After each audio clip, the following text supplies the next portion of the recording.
Okay, I'm gonna click go live. I have clicked go live.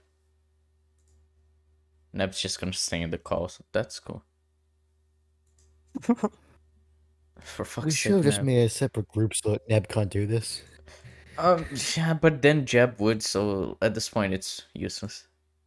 Uh, the Neb's only just time gonna it's be. the only time it's safe is with me, you, and Zodiac. That's the only safe stream. Why did you call him Zodiac?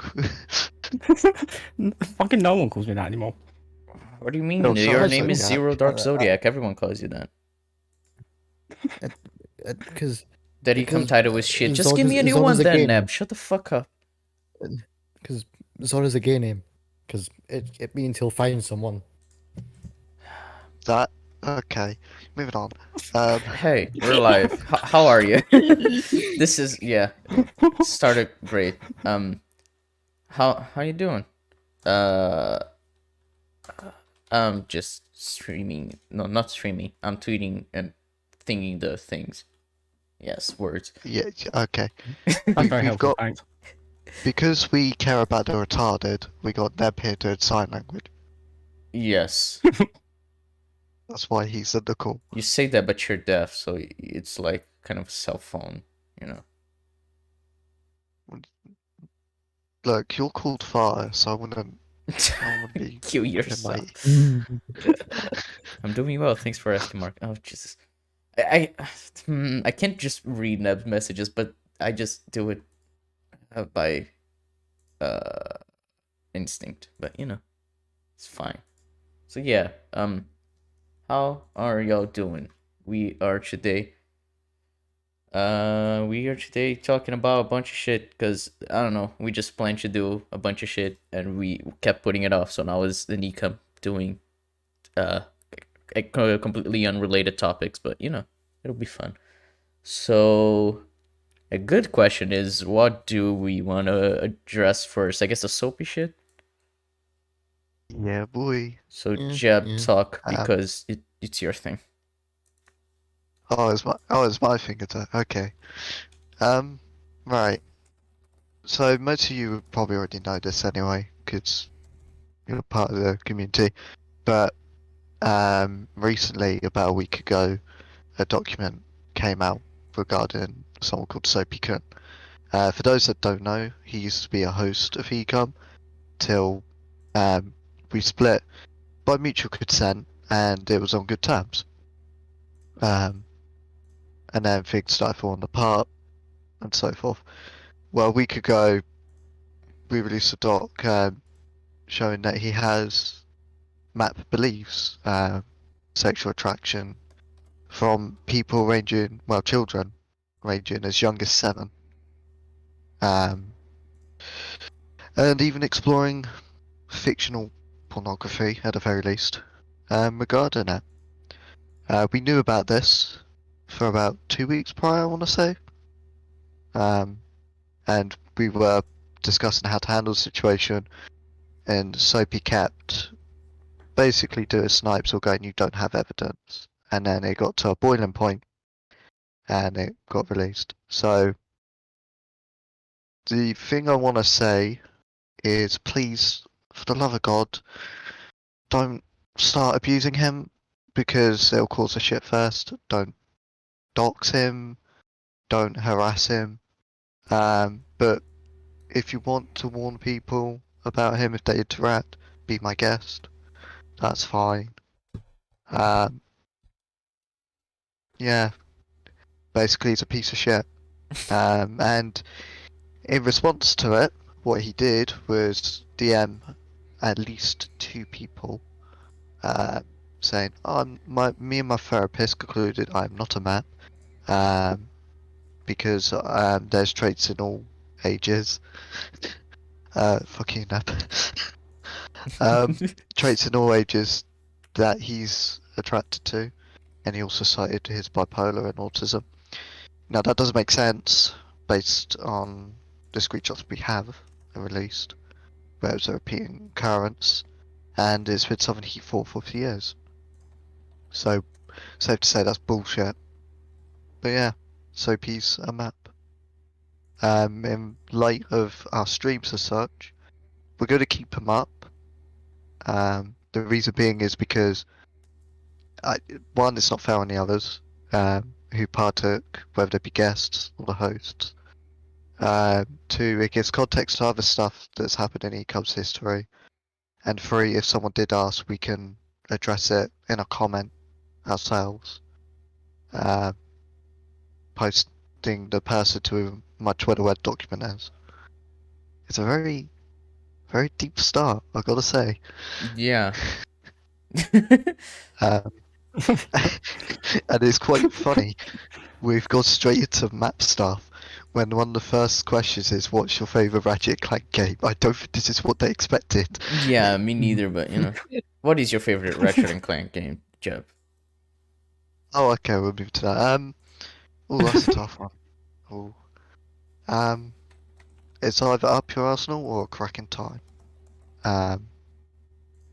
Cracking Time, mainly due to how high stakes it is and how innovative it is for the franchise. Save for Up Your Arsenal, to be honest. The others, I think they only know 2016.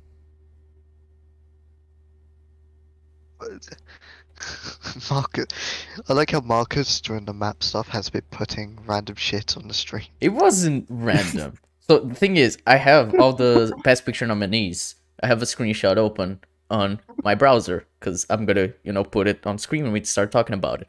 And I was like, okay, so I want to show what Neb said, and I'm gonna open on a new tab, which is what I did. But when I closed the tab, it went back to the other tab, and I was like, oh no, I had to fix it because I forgot to put on the cover again.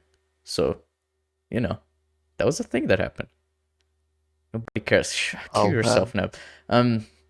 So yeah, Ratchet and Clank. I've never played any Ratchet and Clank game, by the way, so I cannot answer that question. I assume all the others have played. I don't remember. It's 2016.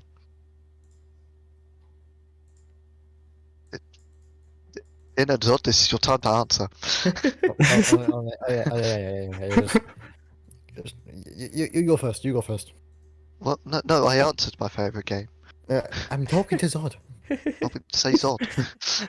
Yeah, what did you tell me? Fuck it, you go first. Go on, Zod. God. Fuck's sake. Alright, my favourite Ratchet and Clank game is none of them because I haven't played any of them. Alright, get the fuck out. Tin? I haven't got a favorite because I know I've played one, but I can vaguely remember it, and it was like 10 years ago, but I know I've played one. I just can't remember which one or when it was. You'll suck That a really shit. helps. At least I've played one. I have that. I mean, yeah. Another aspect I want to cover about the Soapy situation is one person. I won't name him on stream. They've been using. Soapy might not know the definitions. If Soapy chooses to use this defense, because I have a feeling he will. I did some digging into how fluent he was. He stated he has a C1, C2 certificate for business. This is basically an exam you take if you're someone that's not native English to see how fluent you are in English. So, for example, Marcus is Brazilian. He would take a Cambridge one. Yeah, I actually was gonna take it last year, but COVID fucked me up. Well, C2, C1 is the highest tier. It means that you're near native. In fact, in GCSE equivalent, which is our grading standard for when you turn 15, 16, so before college, it's the same as grade C and above in English. I know people who have got less than grade C. A close friend of mine did, and she's perfectly fluent in English. So that is the level Soapy is. He's at least grade C and above. So if he goes language barrier, it's bullshit. He is German, so that's what he was using. And it's a bullshit excuse, especially when we consider Marcus is very good at English. Fran is as well. And they also know languages that are less similar to German because English and German are quite similar. as much as Soapy likes to say otherwise and ignore the evidence, that is also reality of the situation. So if he does use that defense, just call him out on that, because it's false. Yes, My I favorite agree. one is still. My favorite is the one with Clank. You know, I kind of fucking hate you. Great segue between Soapy and Ratchet and Clank. I agree. That was very smooth. Oh, Neb, I hate you. I despise your existence. Come on.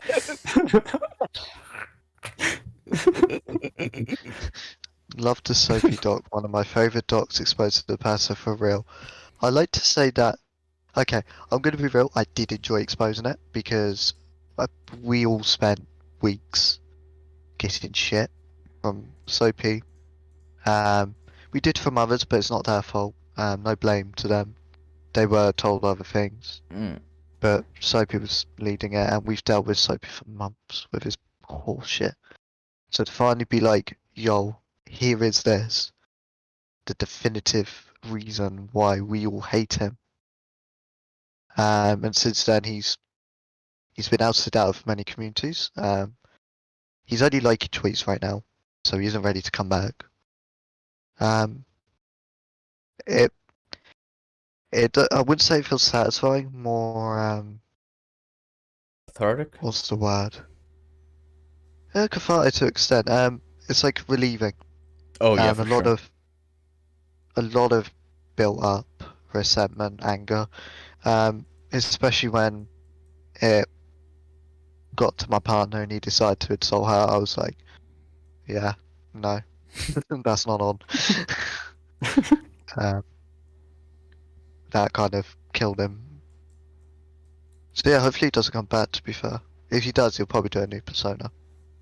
Oh, yeah, like I said, I think if he does come back, he won't come back as, like he is today, like even if he streams and whatnot, because people would recognize his voice. So I think he just go back to his German channel. So The thing is, like, I remember when the whole racism stuff was coming out, and he did like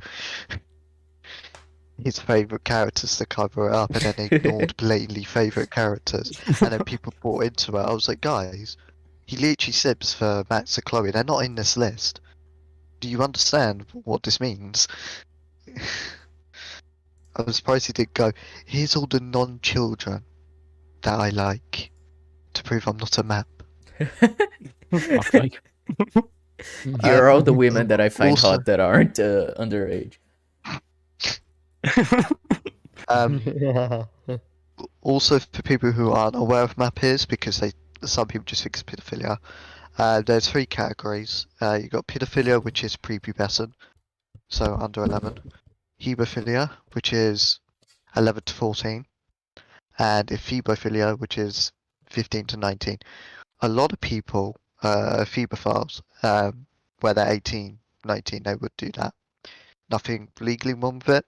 You can find it morally dubious all you want, but legally, in I think all countries, or if not majority, nothing wrong. Soapy is all 3, most definitely, and we know he's a pedophile also because of his age being 28, which is publicly available on. Is it My Anime? My What's it anime called? list, it's small, yeah. The guy started going, "You don't know my age," and posted it on a public platform. So, not the smartest. And his big brain play was to act as if he was 32 to us, which Why? not a big brain play. Yeah, I never Ah. understood why he did that, but you know. It's like pretty insane. And to be honest, we didn't realize he was a map, even though he literally told myself, which slipped my mind, of course. But there was 2 instances in the server, and people just thought he was joking. And when nah, he was serious. And then he told this individual, I won't name him either. Actually, no, he's in the doc, so I'm gonna name him Tane. Tane is also a minor. So he told a minor that he's sexually attracted to minors. Pretty nice.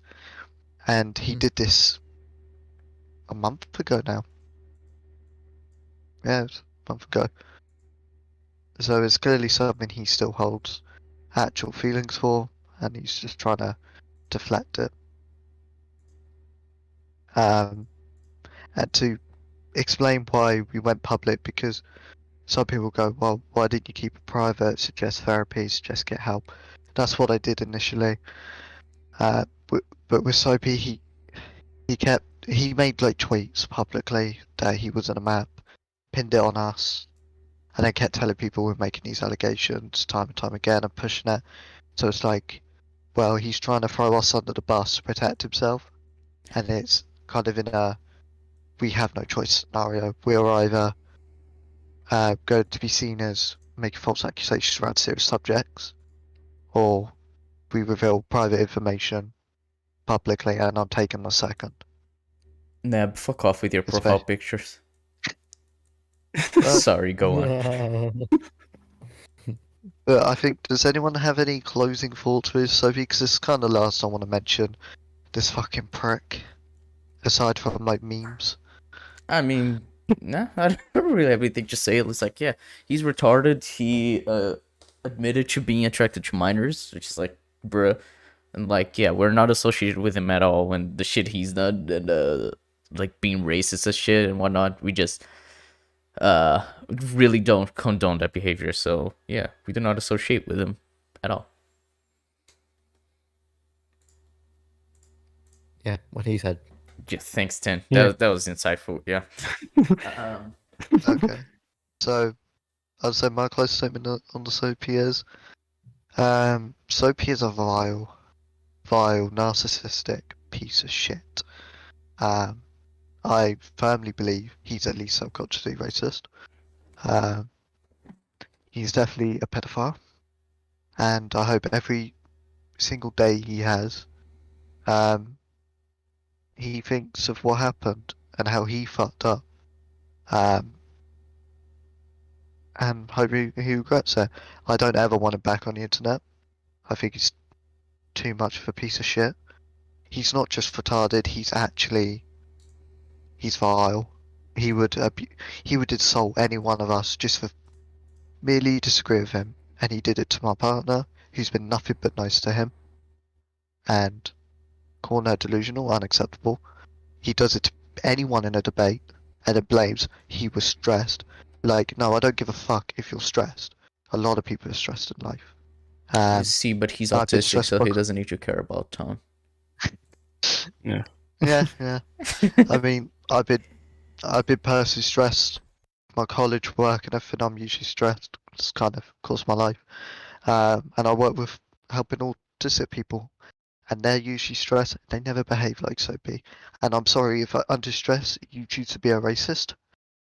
You've got a serious problem. And if you deflect it, it shows that you're a vile piece of shit. So, yeah, hopefully he stays gone from the internet, and he's never back in this community. He shouldn't be. I'm not going to endorse a map who tries to hide from it and throw others under the bus and then act like he isn't. And then block people who dare oppose him or call him out or even suggest therapy. Like, no, he should be gone permanently. And this isn't some cancel culture bullshit. He's earned this in every single way conceivable, because the map stuff is not the least. The map stuff is just a portion of my shit with this cunt. So I'm very glad he is Remember gone. when he blocked me after he did that thread and I made a joke about like Marvel superhero shoe? That was funny. Yeah, and then he tried to act like it was harassment or something. Oh, And I he was said I was like- blatantly lying about him in that with that Oh, tweet. yeah. He thought I was being serious. Then I said it's a joke, and then he says, "Oh, I don't care if it's a joke that's going too far." And I'm like, dude, Lego Marvel superheroes shoe. How is that going too far? I'm just saying you like a game, which you told me you do. Like, we literally made the joke. He did that. He said public bullshit about us. Just to delay my Lego Marvel Superheroes 2 video. It's like, bro, we can't make like. And what got me in every single time the drama went public, he would say shit, and then when we call out, he'll try and cower back and act innocent. Probably like he does when he Yeah, tries and then to he'd prey on say that children. he just wanted the drama to be over with, despite him making it public. It's quite fun.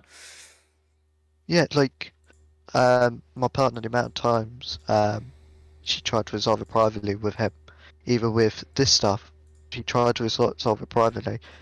Just got told she's delusional, or eats up what I say, or just not knowledgeable, even though she saw evidence. And she's been neutral, and I think quite fair on the situation. But anyone that opposes Soapy is usually delusional, because it has to be him that's right. He can't be flawed, because he's a narcissist. Soapy is perfect. How dare you? So, moving on from Soapy cunt. All right. So, Got them. okay. So next topic is Oscar nominees, which I think I'm the only one who watched all of them, right? Yes. Okay. I'm gonna go. I'm gonna go in the order that I am showing on screen. To talk about the films. And then, if you guys have watched the films, you can talk about them. And if not, you can just shut the fuck up and be like, I'm ashamed of myself. So yeah, first film is Nomadland. So who watched it? Other than me. I watched 10. Hey, I watched 10 Mhm. minutes, got too bored, stopped. That sounds fair. Zod, did you watch it? I didn't hear what you said. Yeah, I watched it. Right. As you can So tell, I'm very happy with that. yeah. So I guess if you chew. Oh yeah, Neb, did you watch Nomadland? But Okay, well, well, that's a way to answer the well, question. yeah. So okay, I guess Tin, since you watched it, what are your thoughts on the film? My God, that was one of the most boring things I've ever experienced. As as I've seen, it was just do nothing. The movie, it was just going from place to place doing nothing. It's just, good God. Like, I know there's films that are basically about nothing, where like no major plot things happen, but yeah, in a movie things happen. It isn't just someone going out their daily life of just shitting in a fucking bucket and having that be a scene that happened. I still haven't recovered from that. I mean, it was just shitting in a bucket. We saw her shitting in the toilet when she was in her fucking van. So that scene was also very useful. So that was cool. Yeah, just. I mean, when I say shit happens, that's not what I meant. But just at least have something interesting happen. Don't just have it be effectively just nothing. Just that's all I can say about this film. It's just nothing. Yeah, I agree. Final thoughts, nothing. Zod, and what did you think of it? yeah, I loved it. It's basically just, I'm going to go to a place. Here's some people that I can talk to. Oh, they're gone now. All right, I'll go to the next place and do the same thing for the 20th time in a fucking 2-hour film. I hate this film. It's so fucking boring. Yeah, so I guess my turn to talk about it. Well, I hated this film with like a burning passion. It was incredibly dull. Like nothing was happening. It looked so bad. Like visually, the cinematography is terrible. Genuinely terrible. The acting was, I don't know if I'd say Frances McDormand was bad, but she definitely wasn't good. It seems like she's just bored and sleepwalking through the film, which I don't know why everyone's saying, wow, she's great. It's like, no, she's doing nothing. Like, you compare her to, like, the actors from many of these other films here on screen. It's like, dude, these are on another fucking level. Frances McDormand was, like, sleepwalking through the film. But, like, my main problem was, like, not only that the film was like, about nothing, was that every time it tried to explore something, it didn't. It's like well, it's like the film was hinting at ideas, but it never did anything with them. So like when the oh, hey Francis McDormand, it's nice to see you. Um, I saw Nev changing the profile picture the day of the corner of my screen that I lost my train of thought. Anyway, so what does it say? Yeah, the film we tried to hint at some stuff like it tried to explore the ideas of like, oh, so these people, these self-proclaimed nomads, you know, they reject this capitalism. They just want to live their lives to the fullest and everything. And we have, for example, in that first part of the film, we have the lady who has cancer. I think she has a brain tumor, and it's like, wow, yeah, I get why she'd want you, you know, go out and see the world before she dies. You know, that's nice. Like the way the scene where she talks to Frances McDormand, I was like, yeah, this is good. But the problem is that the film just does that. It didn't actually develop any of it. It's just that scene, and then we see her at the place she said she wanted to go later. She sends a video to Frances McDormand, and that's it. And it's like, oh, so that's all there is? And I also had a big problem with the fact that she has a fucking brain tumor that she's not treating, and she's just driving around the entirety of the US. You know, I don't think that'd be the best idea. Since, you know, you could pass out at any moment in the middle of the fucking road while driving a car, while having a brain tumor, but whatever.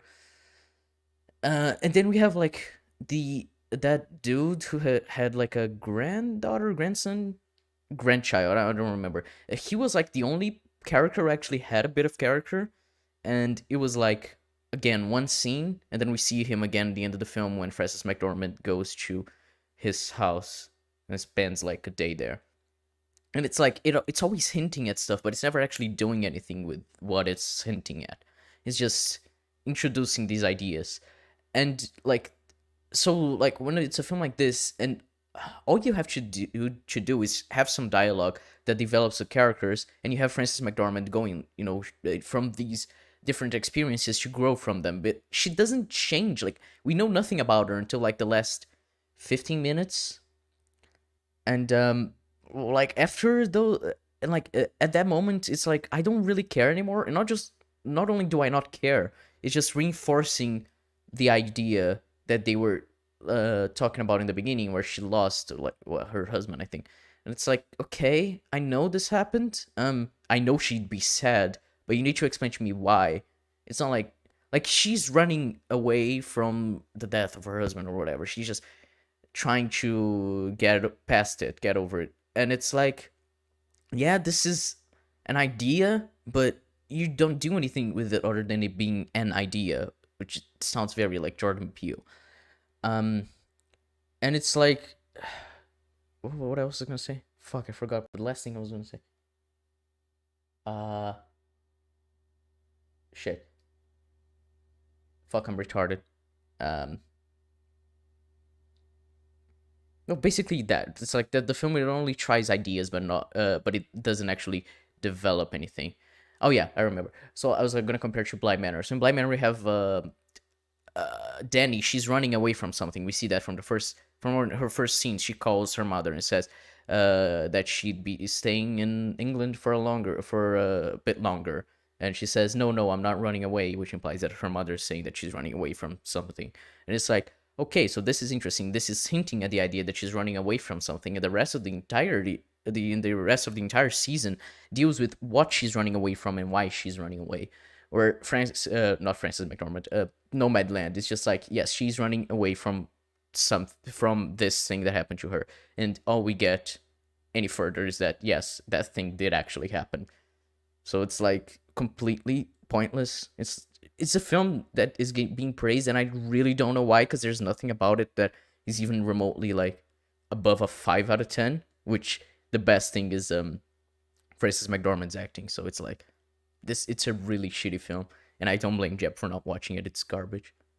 Oh, bye. Yeah, I watched 10 minutes. I found the cinematography to be very, very bleak. Yeah, I was reminds me of worried that the Eternals. version that I got. It reminds me. I thought that the version that I got for the film was it was like it was washed out or something. But then I saw that like every version of the film was like that, and I was like, oh, so this film just looks like garbage. And it's the same thing for the Eternals trailer, like I said. Chloe Zhao is really not giving me good vibes. Oh no, bad timing. So, Chloe Zhao, your film's a piece of shit. I can only last 10 minutes. Why are you directing Eternals then? This Chloe Zhao isn't giving good vibes, and she just pops into a goal. But yeah, yeah, Eternals, I don't have a lot of faith in it, considering this film. Like, there's one good shot in the Eternals trailer. The rest looks really bad, and it's like Nomadland looks terrible. So it's like, yeah, I don't really have high hopes for it. like 10 minutes, and I barely remembered anything that happened. I was that bored. Oh yeah, trying to remember everything to talk about each day was hard. That's the kind of film you forget right after you watch. It's like a Thor: The Dark World.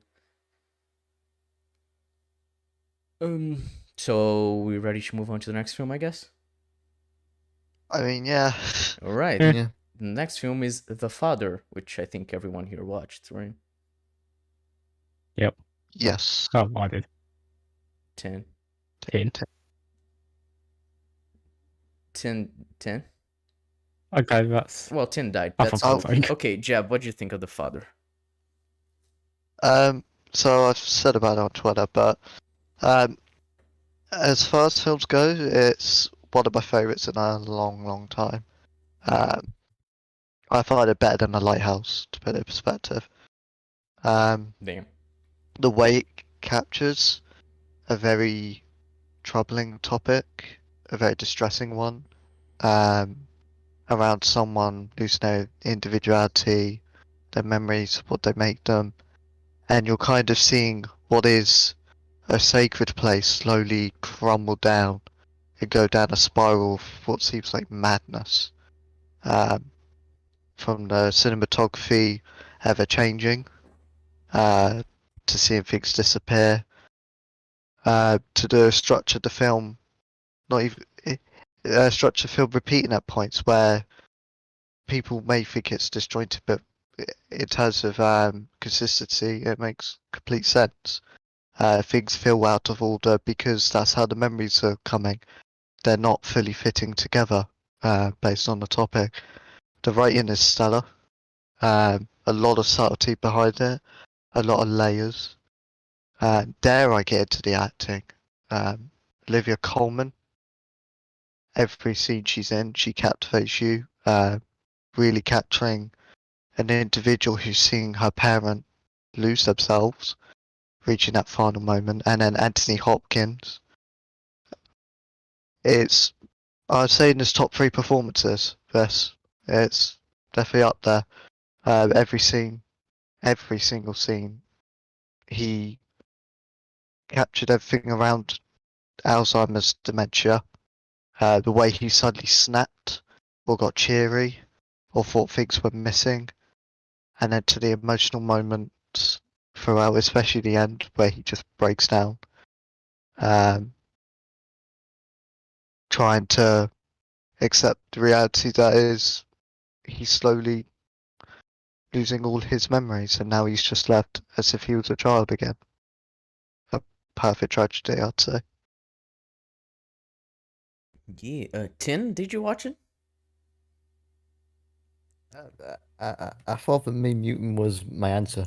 Oh, okay, so you're a cunt. Okay, that's fair enough. Zod, Yes, talk yes, about this film, and then Fuck we'll you. bully 10 afterwards.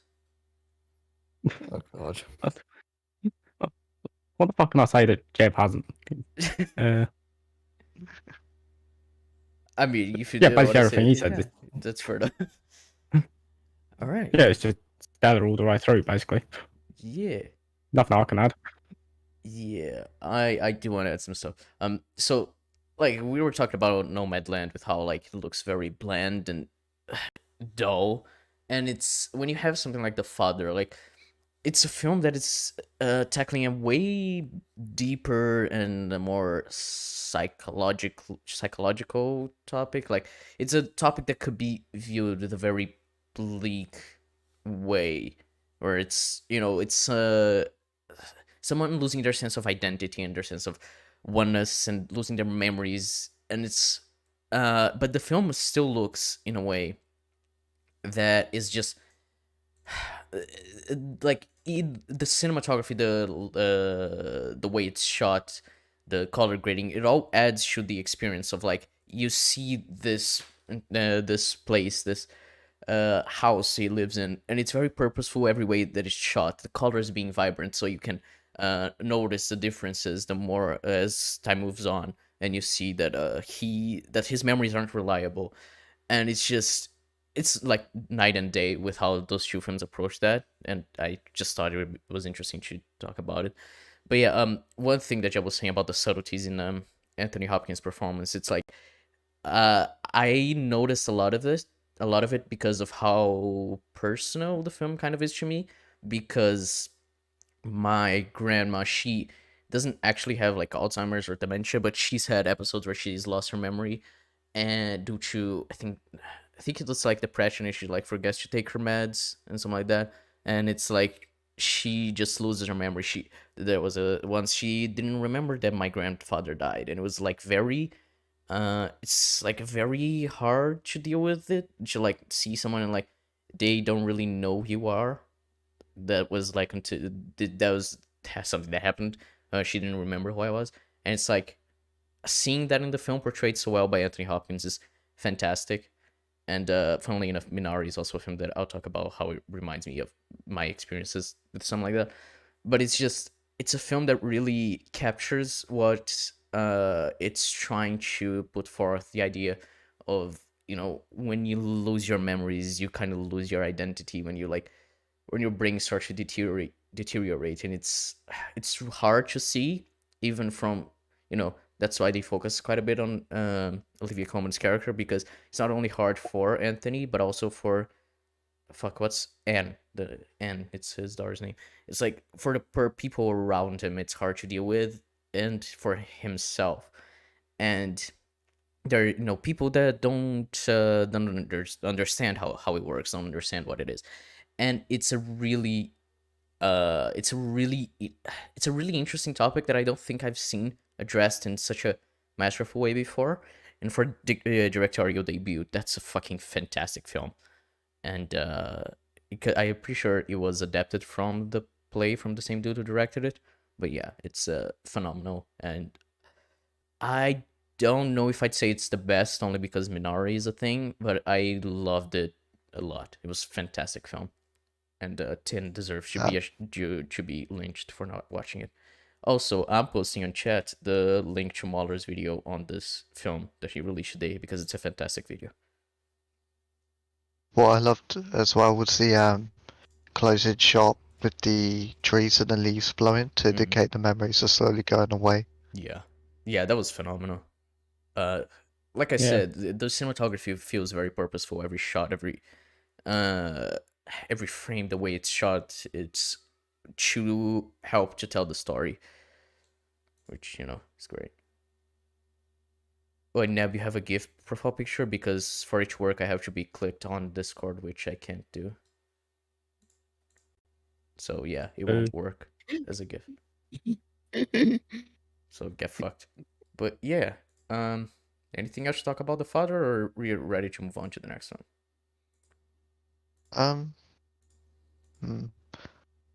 The only advice I give for people who have not seen it yet, is keep an eye on reoccurring elements. They play a key part in the narrative, especially in a metaphorical sense. Oh yeah, a lot of the visuals are very metaphorical, representative of Anthony's state of mind. It's really good. I recommend. 10 out of 10. Fucking phenomenal film. And the next film is Judas and the Black Messiah, which did you guys watch it? No. I have not. Nope. Wait, so was I the only one who watched it? Yeah. Yeah. Okay then. Yeah, sure. See, that's why I watched every single one of them, so at least one of us watched all of them. Judas and the Black Messiah is amazing. It's it's b- it's like the it's one of the worst of the Best Picture nominees, but it's still like a 9 out of 10 because it's really good.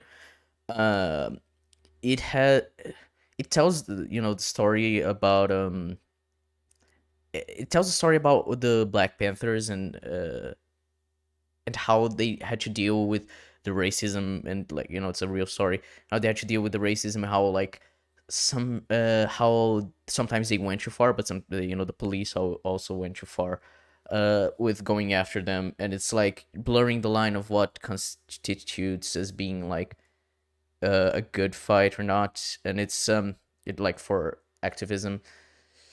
And it's a really well made film with like fantastic acting, and it really impressed me with how it doesn't just give you like these like it doesn't just give you these moral judgments. It leaves them in the air so you can judge it for yourself.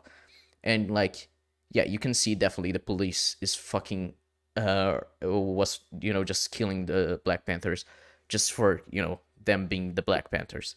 And it's a really interesting way that it tackles the topic, because it shows the not through the eyes of the leader of the Black Panthers, which I forgot the name now, but he's a great actor. It's the guy from Get Out. um and but it actually deals with it. Actually, the protagonist is a character from who was an informant. He was working for the police, infiltrated as a Black Panther to gather information. And over the course of the film, we see that he starts believing more and more in the cause, even though he was only doing that, working for the police because he didn't want to be arrested, because he was caught for stealing a car, I think, in the beginning of the film. And it's a really interesting perspective. And they also showed the actual interview, because throughout the film they they made the interviews with the actor who was playing the guy, to just show him, to show the parts they wanted to, with keeping you consistent. But after the film ends, we actually see part of the interview, the actual interview that happened. And it's like he said that like when he talks about this story to his son, that he hopes his son wouldn't see him as the villain, but there are different sides of the story, and that he thought he was doing the right thing, which led to the Black Panthers leader being dead and like a bunch of Black Panthers dying. Which is actually, I think, is a really cool way to deal with it, especially when after in the day he did an interview right after he killed himself, or after he died or something like that. It's like, yeah, you can clearly see his mind never settled after what he did, and the way they explore it, and the acting from, I forgot his name, but from the main character is phenomenal, and I really recommend it. Yeah, the cinematography was also great. I really liked a lot of the shots they did, with the like some red lighting that I thought was really atmospheric. That was cool. So yeah, I really like that film, and I recommend it. And the rest of the panel should be ashamed that you haven't seen it. And yeah, that's it. So next film is Mank. Who has seen it? I have. Oh, someone has. Okay, thank God. Tin, did you watch it? I was gonna watch it, like, I was gonna, like, I squeeze was the gonna movie watch it. bit Doesn't into help the me. third- It's a yes or no question, Tin. Then, no, I have not watched it. Wait, before we keep going, Tin, what ones have you watched? That's a dangerous question right there. Just Oh saying. no. Like out of, is it 7? 7, yeah. How Yeah, many that's out of the seven. 7 have you seen? So 1, 2, carry the 4. Times 4. Okay, so you That's a watched fucking question. Nomadland. What else? Did you watch Sound of Metal? Yes, I did. Yes. Try Chicago Pretty sure. 7. Yes, That's 2. that one as well. Okay, so that's 3. You've And seen 3. Promising Young Woman. Yep, that one as well. Okay, good. Oh, And you've seen that one now. Minari. Did you watch it? I didn't get to that one yet. So you watched 4 out of 7. That's okay. I mean, it's half, so it's I not mean- Yeah, that it's over bad. half. Yeah. I mean, he did the same as me, but I had assignment work. How like, many have you 24/7. seen, Nab? Nab, ask me too. Ask him how many he's seen. Oh, And okay, he's, thanks, yeah, Nab. that's And he's gone. of course. Okay, Knew he was so gonna do that. Mank. Zod, what did you think of Mank? Yeah, I really like the style of it, like the black and white, and you know when when it goes to a new area, it's like written as a script on the screen. Yeah, you Like can hear a interior typewriter as well. displays. Yeah. Yeah, I loved all that stuff. Charles Dance's in it, which gives it 5 extra points straight away. The acting is really good. I'd say the writing was great as well, but personally, I don't know, I just didn't really connect with it. Like, it just wasn't for me.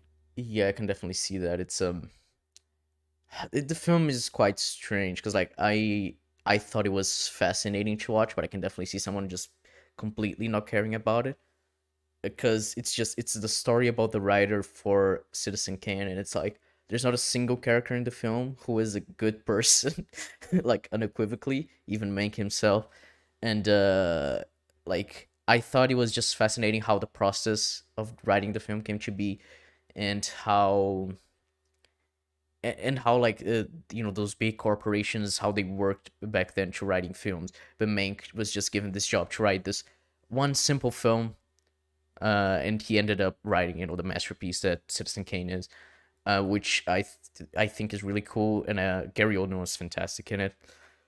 And yeah, I really like the way that it's shot. Not that I think the cinematography is phenomenal, but I don't think the cinematography in and of itself is good, but I think what they were going for with the cinematography is good, which is getting that style from back in the late 30s, early 40s, which is when Citizen Kane came out, 1941. That get the black and white, the directing style that is very old school, to feel like the film was set in that time, which I think is awesome. And like you said, the style is really cool. The every time they cut to an establishing shot, they have like showing interior, whatever, and it's just as if it was being typed by a typewriter, because the film is about writing itself, but also exploring these characters like Mank and what's her name, Lily Collins. I forgot the character's name, but yeah, it's a really cool film. I think it was fantastic. I really love it, and Fincher's like my favorite director, so there's no way I wouldn't love it. But I think it is.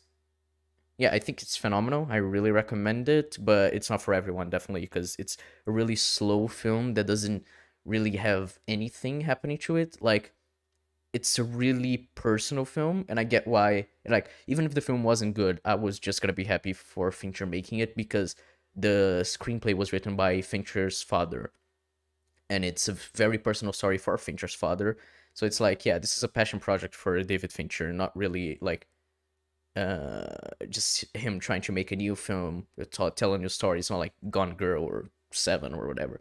So I think the idea of it I just already like, and the fact that it is really well made, well directed, is fantastic. And yeah, that's pretty much it. The next film is Minari. Who of you have watched it? I have not. Bruh. Nope. Awesome. Like, another film that only I watch. Okay, Minari. Fuck. Okay, Minari is like, I don't know if I'd say it's probably my favorite film of the Best Picture nominees. It's hard to pick between that and The Father, because they're both just really fucking good. And it's a really personal story about like this family, this Korean family moving to America. Them trying to provide, them trying to live, to create a farm and to make money for themselves, to try to be kind of self-sufficient, to do something for themselves, which is like, it's impressive with how the film is. I think is under 2 hours. I think it's like 1 hour and 40 minutes, 1 hour and 50 minutes, but it explores like what, 5 characters quite deeply. It's like every scene it's in you can see what they're doing with the characters. You can see what the characters are. Even the two kids, which I'd say the boy is the best character in the film, and the acting from the kids was phenomenal as well, which was really cool.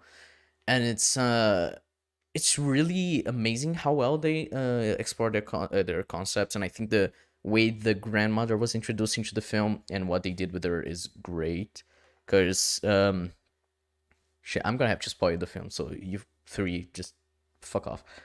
So she has a stroke halfway through the film, and it's like, of course, a very big deal that she has a stroke, and the way they deal with it, I thought was very not only accurate but also quite personal for me because experiences I've had in my life with having to deal with something like that, and it seemed, especially when just before she had the stroke, the grandmother, I thought was like, dude, she acts so much like my grandmother, like she reminds me so much of her, and it's really impactful to me how you just see her trying so hard to fit in with the family, but the kids, they don't really like her. The dad kind of sees her as a burden of sorts, and the mother just wants her mother and her children to get along. She just wants them to do she just wants her family to be happy, but the father is really self-centered, trying to be like, oh, I need to prove myself for being this person that I am. And it's like, it's a really well done concept of like this family and how they live together and how they try to start their lives in America. And there's like some really impactful scenes because you see the parents, they're like not getting along perfectly, but you want them to, because it's like, oh, I just want them to be okay. I don't want them to have to work this miserable job that they have until like they die, just so they can provide for their kids, which is what the dad wants as well. But it becomes like this obsession with him, which becomes very unhealthy, and it just spirals kind of out of control for them. And it and then the parents, they like they kind of get separated. They are talking about getting separated, and then the mother says that they're gonna move back to California. And there's like this amazing scene. It was like 30 seconds of dialogue between the two children that I was like, dude, this is just phenomenal. Which is just the girl saying that they were gonna move back to California, and before that they were gonna check the boy's heart because he has a heart problem. And then she says, if do you prefer to live with mom or dad? And then the boy says, I don't know. And she says, me neither. And it's just this really personal moment, and it felt really natural. It's like these two kids are just thrown in this situation. It's not their fault. It's not really anybody's fault in a way, but they don't know how to deal with it, which is something shown since the beginning of the film, since the first moment the parents fight. And it's really fucking great. It's a 10 out of 10. It's phenomenal, the film. And the way they explore the boy and the grandma's relationship, I think, was the best part of the film, which I won't say much about because I don't want to spoil it for these people here. But yeah, it was great. And I need to tell Tim that he can unmute. But yeah. And the next film, which I know we all loved it, is Promising Young Woman. Jeb, what did you think of Promising Young Woman? Okay. Right. Let's start with the positives that are very few. The acting from Casey Mulligan and Bo Burnham, pretty on point. Casey especially was very good. Had some Carrie. Well, I don't give a shit. The film's shit, man. They were good. Ryan was a good character till later on, but up to then he was good. Some shots were nice, I guess. I mean, the Sure. cinematography was okay. I mean, it's nothing Oscar worthy. I don't think any of it is Oscar worthy, but Oh no, definitely not. you know. Yeah, like there were Um, some shots that I like. There were some framings, some like symmetric shots that I thought were pretty cool, but it's not anything that I say, oh, that's amazing. It looks better than Nomadland, so that's something. um, narrative-wise, um, oof.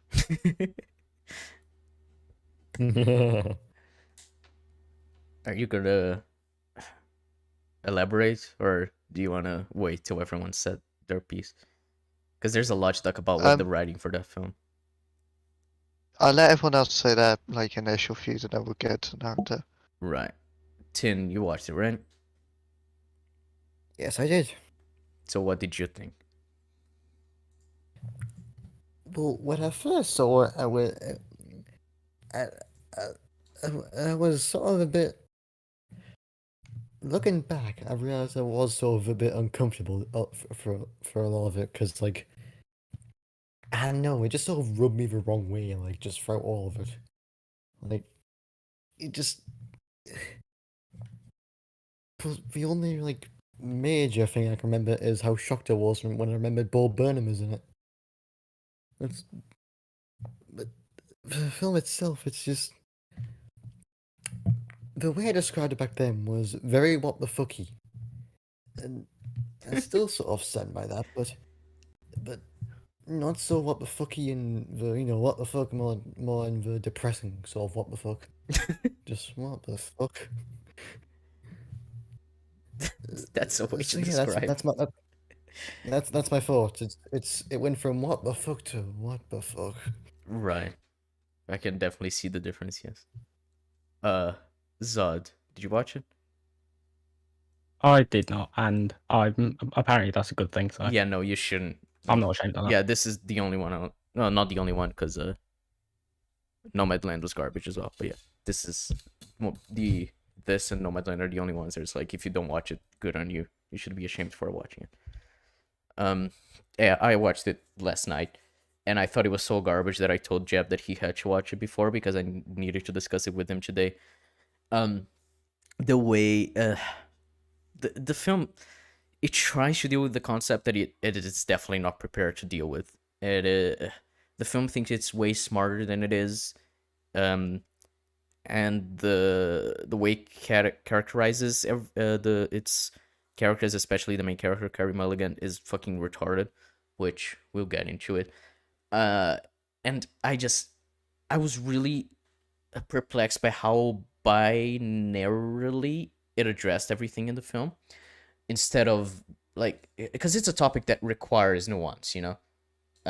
It's not just there is a right or wrong answer, and it's dealing with it in a way that is fucking retarded, but it thinks it's doing a smart job of like raising questions about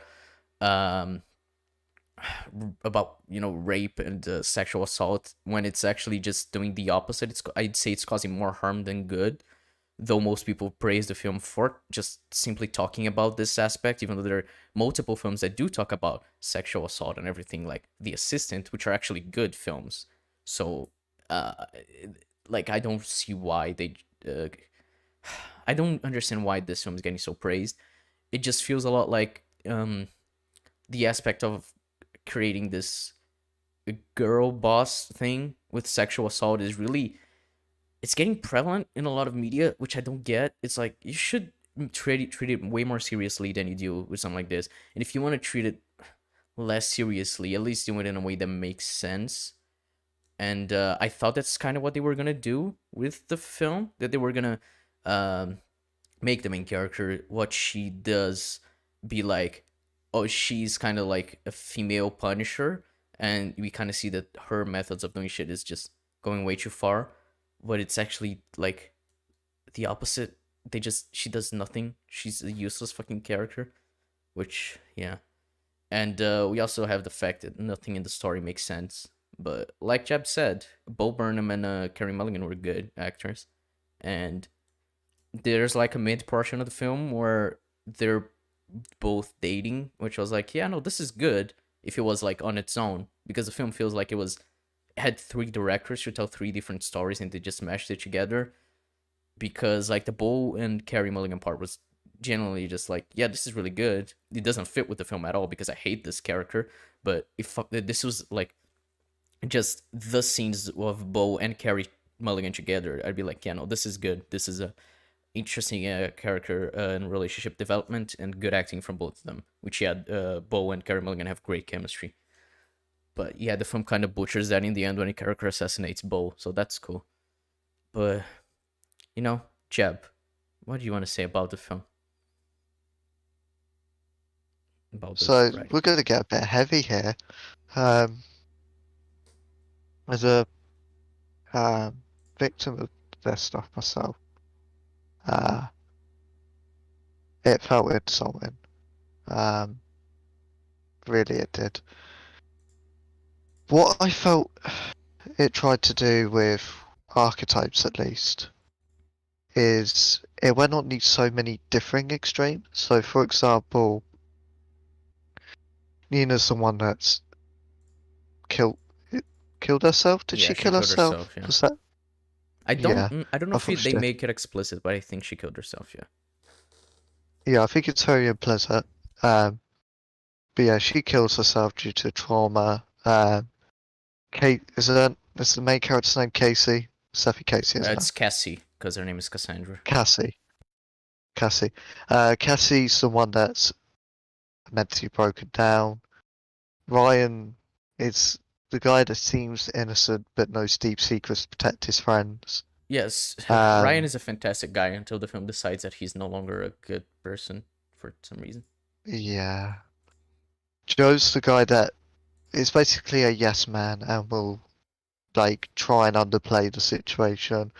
The rapist is for people who see 13 Reasons Why, he's basically like Bryce Walker, a cowardly piece of shit, one note thing. And it tries to all these different archetypes, and the thing is, if you'll do very different things, you're stretching yourself thin. What you want to do with a subject that is very nuanced, very complicated, you want to streamline it. You want to show a narrative of one person go through their experience. What makes it personalized to them. Um, and the thing is, it's got potential in there. Cassie's mental health issues definitely one. I think Ryan as a character, you could have altered him, and that would work. But the main issue really is Cassie's character. Like, she's a piece of shit, and that's the last thing you want in a tragedy that involves her on the subject of sexual assault and rape to women, because this is meant to promote awareness about it. That this happens more than people think it does in these various ways, especially when women are intoxicated. But her method is pretend to be drunk, go to their apartment, confront them, hope they don't do anything to her, and just go, "You're bad," and walk away. Like, that's all she does. And I'm like, that's not going to stop an abuser. Like the thing is, That's not going that to do first anything. scene, yeah, it kind of implies like, oh, she killed the dude, but then it's like, oh no, that was just fucking jelly from whatever her fucking donut she was eating. I don't really care. So it's like, oh, she just goes there and she tells him off, but it's like, so this is gonna change nothing, because they're facing no consequences. Yeah. And if you actually want them to face justice, what she'd want you to do is bring a camera, tape yourself being raped, and then be like, oh, see, this guy raped me, and then call the police. Because that is actually Yeah, facing it's, consequences. I don't get why she just goes and tells them off. yeah, I don't understand it either. And when she was going through, like, people to confront, for example, the HR person, whatever her name is, she literally goes, what did she say? She said something that gives it away. Oh, The HR person? I yeah, don't. she goes, she would have forgotten details as an excuse for the rape. And I'm like, but if you have that as a conclusion, that would prove she's too drunk to consent because she shouldn't be forgetting things. Oh yeah. Oh, and not only that, something that I find funny how they were like, like the like that was retarded. But I also find that what's her name? Cassie. She goes to that she was an HR, by the way. She's like director or principal or whatever of the college. And when she talks to her, that woman, she goes like, yeah, innocent until proven guilty. And it's Cassie's just like, ah, yes, because we should be giving these people the benefit of the doubt. But like, if you don't have evidence, you're just gonna ruin someone's life like that. And it's like, the problem with that becomes, yeah, you shouldn't just ruin someone's life, but they actually had evidence, and they just, for some reason, every single person in college who got that tape of Nina being raped, they just did not bring it to court when Al was being what's the name, sued or whatever. And it's like, wow, okay, so you're all pieces of shit, and it's like. Like, I don't understand why everybody in the college, because Alison Brie, whatever her character's name is, Madison, she's like, oh yes, everyone got it. I don't know why we thought it was funny. Like, I've seen some fucked up shit happen in my school, but I've never seen something as fucked up to the point of someone being raped and everyone laughing at it.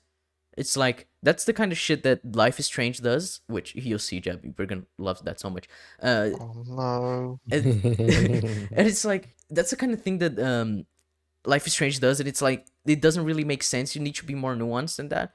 And the film is just, they all had this video that was literal evidence of it happening, and nobody did anything about it, including Ryan, which is the best person I've ever met, until he decides, you know what, I'm gonna let my friend rape this girl, and I'm gonna laugh at it. Like, bruh, so fucking dumb. And the thing is, so this is where the film really slipped up when it went, oh yeah, it's distributed everywhere around college. Well, this would obviously also be on a college network where data traffic is monitored. So that video would be picked up by IT support. So Oh shit, I didn't think of that. how none of them got that evidence, I don't know, and how it was spoken around the entire school as gossip, and no teacher caught on, I don't know. And then And how fucking Cassie never got that? Because like, yeah, everyone got the video, but all she heard didn't. of it. Yep. And Like, her and Nina the never amount got the of- video, because if they had, they'd be trying to use it like every way they could in court. and the amount of contrivances, it's like, oh, Ryan just happened to walk in at this precise moment. No, how about the For a fact that coffee. Madison still has the cell phone she used when she was back in college? Madison still has the cell phone. Ryan's still friends with the rapist. Everything coincided in terms of dates because she gave up, obviously. Oh yeah, by the looking, way, and then suddenly the there's matching partner. there's a question I was asking today after I woke up, because I was thinking about the film. I was like, so what is Cassie? Like, what's her character? Because we know she quit med school because Nina quit med school as well, because she wanted to take care of Nina after Nina was raped. So, but she says in the end of the film, "Oh, I always wanted to come back." So couldn't she have gone to a different med school? Of course. So so let's say, well, she tried to get justice for women all around the world by getting these people who try to rape her, and then catching them red-handed. But it's like, she doesn't really do that. She just tells them off. So that's already doesn't make sense. So that's not really what she wants to do with her life. Like, oh, she wants revenge on Al, whatever, the guy who raped Nina. If she wants that, why has it been so many years since she tried, anything with that dude? Like, Cassie's a nothing character. She's just a device to have the plot happen. But nothing she does makes sense. It's like, oh, she found out that this guy who raped her friend is getting married.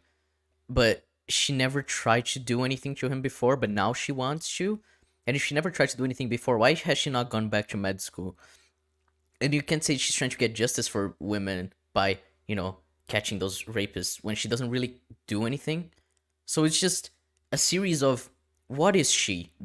None of the answers actually work with each other in any way that makes sense. Yeah, I just, and then when she was like there in the middle of the intersection, the guy's rightfully getting pissed off with her. She starts destroying this car, and I'm like, the fuck Oh are yeah, you that was doing? definitely a Wonder Woman 84 moment, or a Captain Marvel hurting the Dawn. It was like, what are you doing? Like, the film thinks this is a good thing, but she was asleep in the middle of the road, and the dude got upset at her because, yeah, she's blocking traffic. And like, yeah, the dude, could the guy have been more like less rude? Sure, but like, she was still in the wrong there, and she just goes and destroys his car. She gets a golf club and starts hitting it, and it's like, dude, chill. And Also, I love how with Thingy, she planned for her disappearance, and I'm like, what? what do you mean? So she obviously gets murdered, but she planned in the event should she disappear, and that's what happens at the whole wedding. And it's like, what?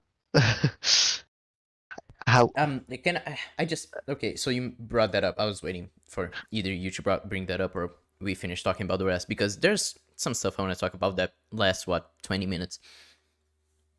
So I mean, yeah, we could go through that. So you know how Ryan is character assassinated when they say he was at that party and he did nothing, which is completely out of character for him, but whatever. And then Yeah. he's like, and then she asks him where that dude who raped her friend was having his bachelor party because he's getting married. Then he tells her, which very convenient that Cassie found that tape today and not like the next day, because if it was the next day she wouldn't have been able to disguise herself as a stripper for the bachelor party, but that's fun. So she arrives at the party as a stripper, and then she doses all of them with no, she gives them a drink with something in it to make everyone pass out, so nobody goes to help that dude she went after, the one who raped her friend. And then she goes to give him a private dance. At least that's what she says to them that she'll do. She goes to the room in the top floor. And then when she gets there, she uses those handcuffs for like BDSM, which, fun fact about those, they're very, very not sturdy. So he would have been able to get out of them easily, which he does with one hand, but he stays literally all night with the other one in his hand for some reason. I don't know why, but that's a thing that happens. And then she with him cuffed, she's like, oh, now I'm gonna have fun with you. And she gets like actual medical equipment, and she gets like a scalpel, I think that's what it's called. And she gets it near his, I think she was gonna cut his stomach, but then he frees a hand, and then he grabs her, turns her around, and he uses a pillow to suffocate her to death, which wouldn't have worked because there was enough space for her head to be sideways for her to be breathing. So that already makes absolutely no sense that she died, but whatever. And then the dude, he just stays there all night with his other hand cuffed, because I don't know why he didn't try to uncuff it. And then in the morning, when a friend of his gets into the room, he's like, oh, he says, yo, she's dead. And he doesn't explain it at all why she's dead, when it's clearly a self-defense. You have evidence that she had that medical equipment. You also have evidence that nobody ordered a fucking stripper. And they also know that if they search for her, for Cassie's identity, they'd find out that she's not actually a stripper. She works at a coffee shop. So they have all this evidence that it was self-defense and not him actually just murdering someone for absolutely no reason. But instead, what they decide to do is to burn the fucking body. Like, dude, what? That's the worst decision you could have done. You're incriminating yourself for no reason. You could clear yourself of anything. And then the thing that gets worse is that fucking Carrie Mulligan, what's her Cassie planned for her to fucking die. She planned that she was gonna die. So she sends a letter to Alfred Molina, and it's like, I'm dead. I went to this place. This cell phone has a video of Nina getting raped. And then the police arrive at the wedding and they arrest the dude who's getting married, the one who raped Nina. And it's like, and it says, oh yeah, and she sent a scheduled message for Ryan, say, oh, did you think this was the end? No, this is the end. And then a winky face, and it's like, okay, so this is garbage. It's like she's getting, I hate that fucking shit. And it's just like, oh, so she planned for herself to die. If that's the case, then why did you cuff him? That doesn't really make sense. There'd be more proof for the police that he tried to do to do something else. And if she planned for herself to die, why did she leave so much evidence that it was self-defense when the dude killed her? It's just full of absolute bullshit, and it turns out that, oh, she wins in the end, despite it making absolutely no sense. I hated those like last 20 minutes.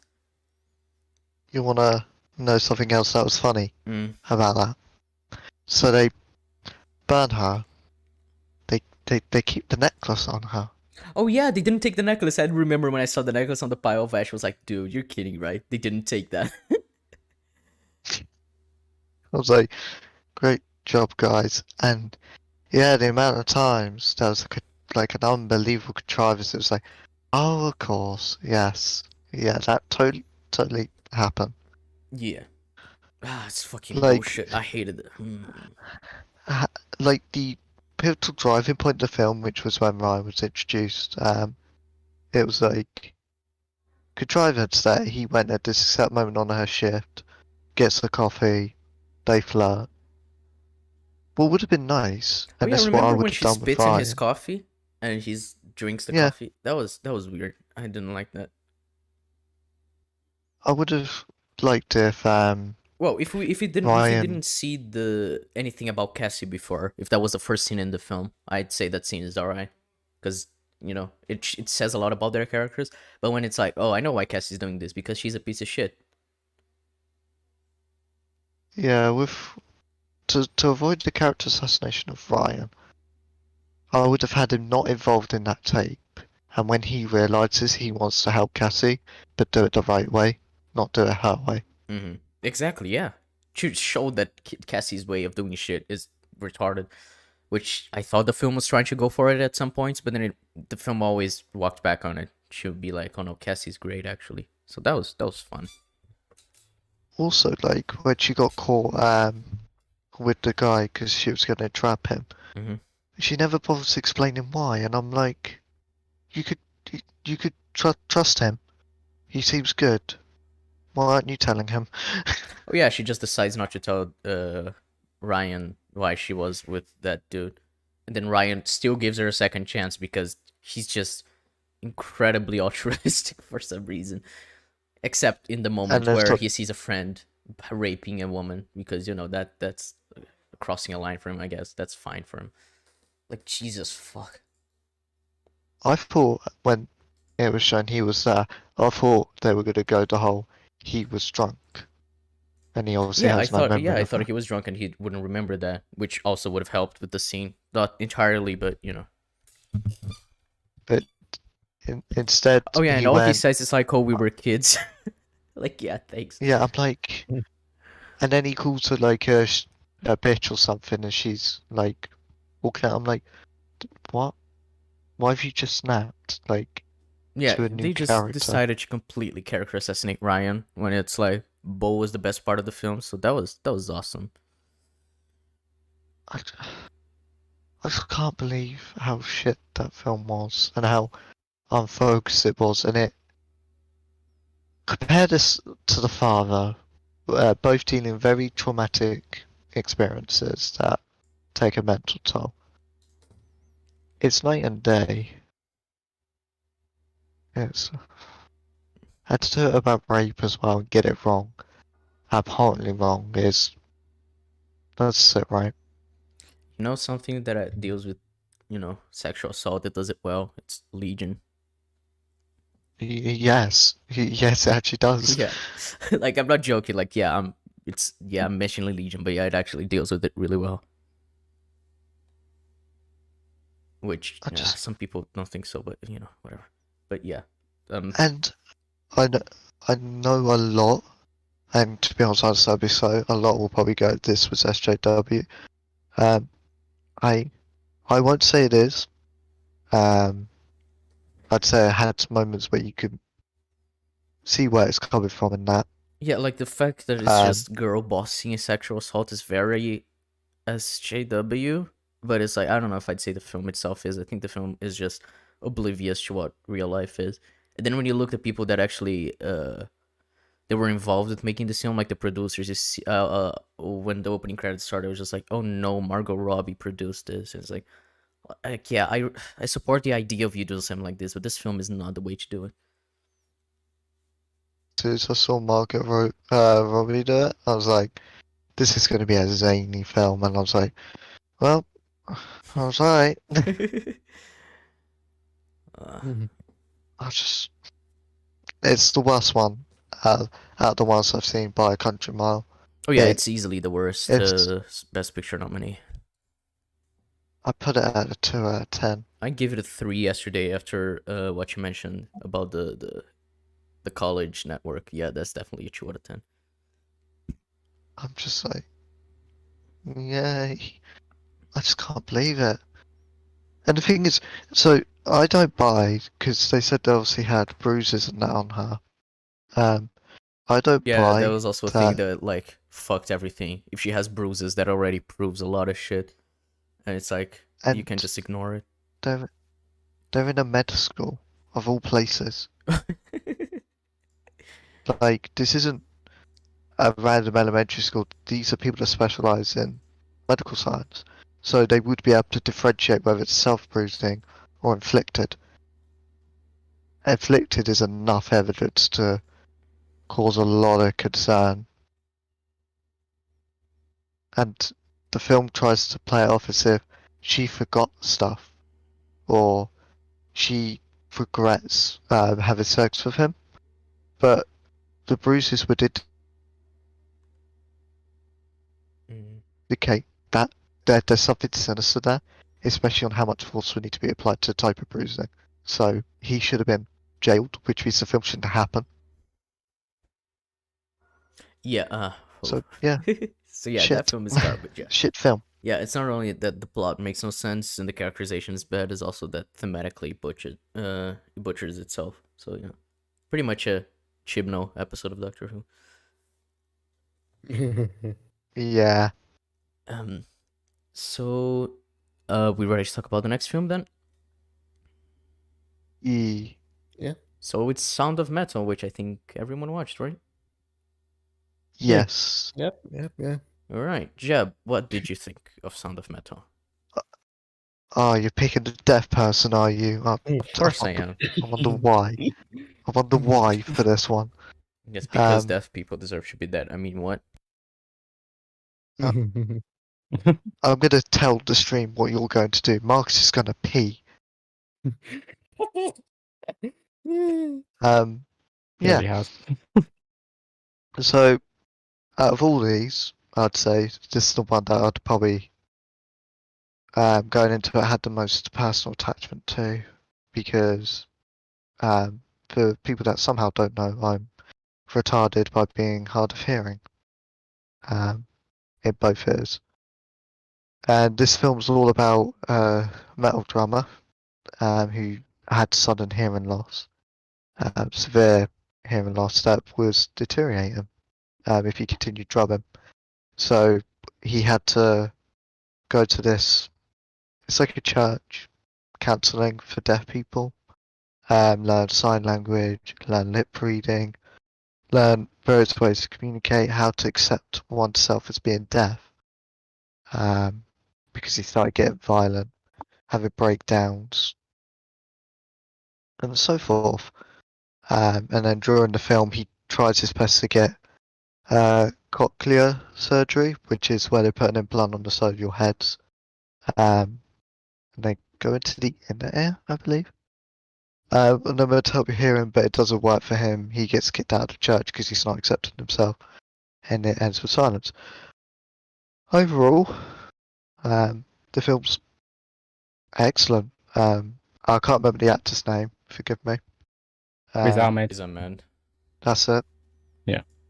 He delivers being deaf amazingly. The mental breakdowns he has, I've had similar in my experience. The way he struggles to communicate, especially with sign language, because I still can't do BSL. Again, similar the way he suddenly snaps at times because he wants to hear but he can't. A lot of it was hitting similar beats that I've had. Structurally, it was very simplistic, which meant in terms of logical errors, there weren't really any. The closest you might get is how he wasn't spotted at points, but then again, it is a deaf community, so you know. Yeah, I really enjoyed the film. I think it captured unlike Promising Young Woman, which tried to do the different archetypes around rape. This did it around hard of hearing, but it weaves into the story and it gives certain dynamics to the characters with how they communicate and how their personality shines through that, and it educates not only deaf people to how to accept themselves with their disability, which is something I've struggled with, still do today. It also teaches people who aren't hard of hearing what it's like to be that way and how to accept one that is and how to help them.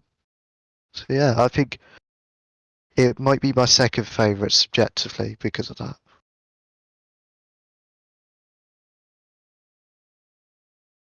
Alrighty then, 10. What do you think? Well, I think this might have actually been. Yeah, I'd probably say this was my favorite other ones that I saw. All 4 of them. Just- Wowee. Ha ha ha ha ha. Real funny. Real funny. But yeah, out of all 4 of them that I saw, it was probably one of my favorite ones. It's just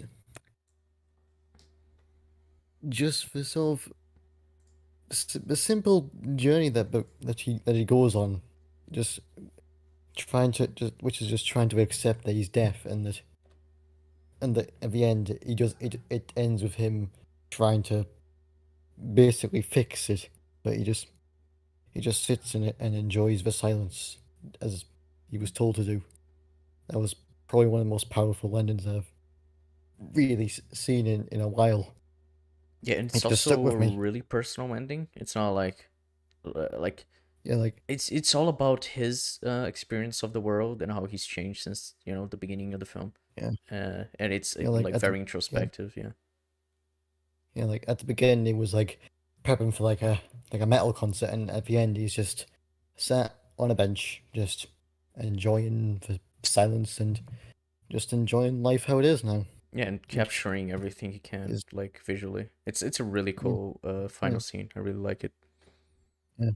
Yeah, and Riz Ahmed knocked it out the fucking park. Like this, I've seen him in stuff that's really shit and that, and like, which is a bit of a fault on my part, but he just knocks it out the fucking park. Like this shows that he's a really fucking good actor, and like the fact that like he learned drums for this, he learned sign language for this, and he really dedicated himself to just portraying a deaf person.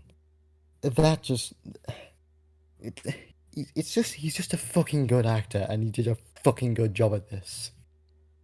Yeah, Just the film's fucking good. Just it's very good.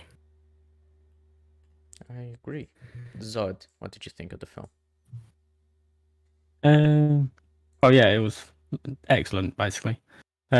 Riz Ahmed, well, it can't be understated how much work he put into it, really.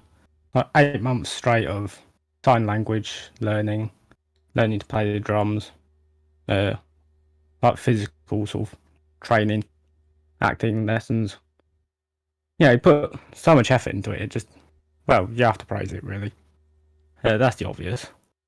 The sound design is just excellent, but it really helps to put the audience into his shoes of like, how he hears the world at certain points. And yeah, that ending really does sort of tie it all together so perfectly. Yeah, it was phenomenal. Like if there weren't films like if the father hadn't come out, I'd say Riz Ahmed probably deserved the Oscar for Best Actor, because he's phenomenal. It was it was just an incredible performance. And like Tin, I've only seen him in like bad stuff other than like Nightcrawler, which he didn't really need to act as much as he did in Sound of Metal, of course, because he's just a side character there. So it's like it's really impressive how great of an actor he is and how underutilized he is in a lot of shit, like Rogue One, for example.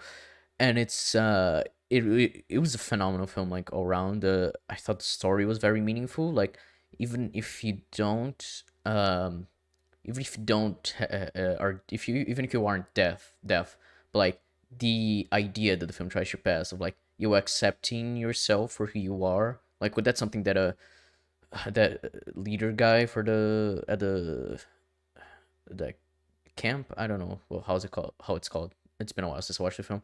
He's like, we try to see deafness as not like a disability. When right after Riz Ahmed like sold everything he had to do the surgery. And it's like, yeah, I can definitely see like how that's extremely meaningful when Riz Ahmed still hasn't realized that yet, which he only realizes in the end of the film when he sees that you know he he shouldn't really be together with his girlfriend anymore, that he's been trying to chase something that it isn't really what he is anymore, it isn't who he is. And he's trying to, well, he kind of goes through like some of the stages of grief, kind of, with his loss of hearing and his inability to play the drums, which fucks with him in the way that he can't, he can't provide for his girlfriend. He can't be the guy he always wanted to be. He can't be, he isn't he thinks that he isn't as good as he was anymore, even though like now he has this new ability, these new things that he's learned about himself, which is he can help people at that camp. And it's really meaningful how people tend to really like him there. And it's really interesting that the way the film explores that and shows Riz Ahmed's growth, but him not accepting that he's changed until the end of the film. He finally does, which I think is just a perfect way to cap his story. So yeah, it was just a phenomenal film. And anything else you want to talk about this film? Um, I think the key aspect of it is because where it covers deafness specifically, it could be applied to all kinds of disabilities. Mm-hmm. I'd say especially autism as well. And I think it's a good educational film for people. I wouldn't have this in like for younger children, obviously, but more so when you're like 15, 16, showing the hardships a deaf person will go through and how to help integrate that into society, because we're still quite a long way from normalizing individuals with disabilities into society. Is still them have to conform to it rather than it being more accessible for everyone. So I think this film could help in that. Yeah, the fact that it went kind of mainstream is really it's really good to bring more knowledge to the way disabled people are treated and how they should be treated. So, yeah. And the last film of the Best Picture nominees is the trial of the Chicago 7, which I think everyone watched, right? Yeah. Yes. Yeah. Good. Yeah, it's Aaron Sorkin, so you know it's well written. But yeah, Chad, what did you think of the film? Um, hmm, I think it was some that obviously wasn't accurate 'cause had to be dramatized for the film, but I think it was a very good depiction, um, showcasing the nuance in a situation that comes with riots, protests, how the government responds, how both sides are. And what it does, this is probably the best part of it, it doesn't make any definitive statements on who's wrong and who's right.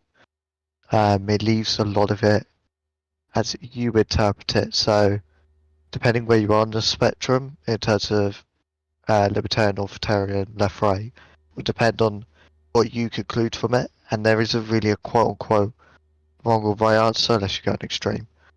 So, for example, you can make a case why the police were justified to be more aggressive. Uh, in the same breath, you can also make the case for why the protesters decide to turn into basically anarchists.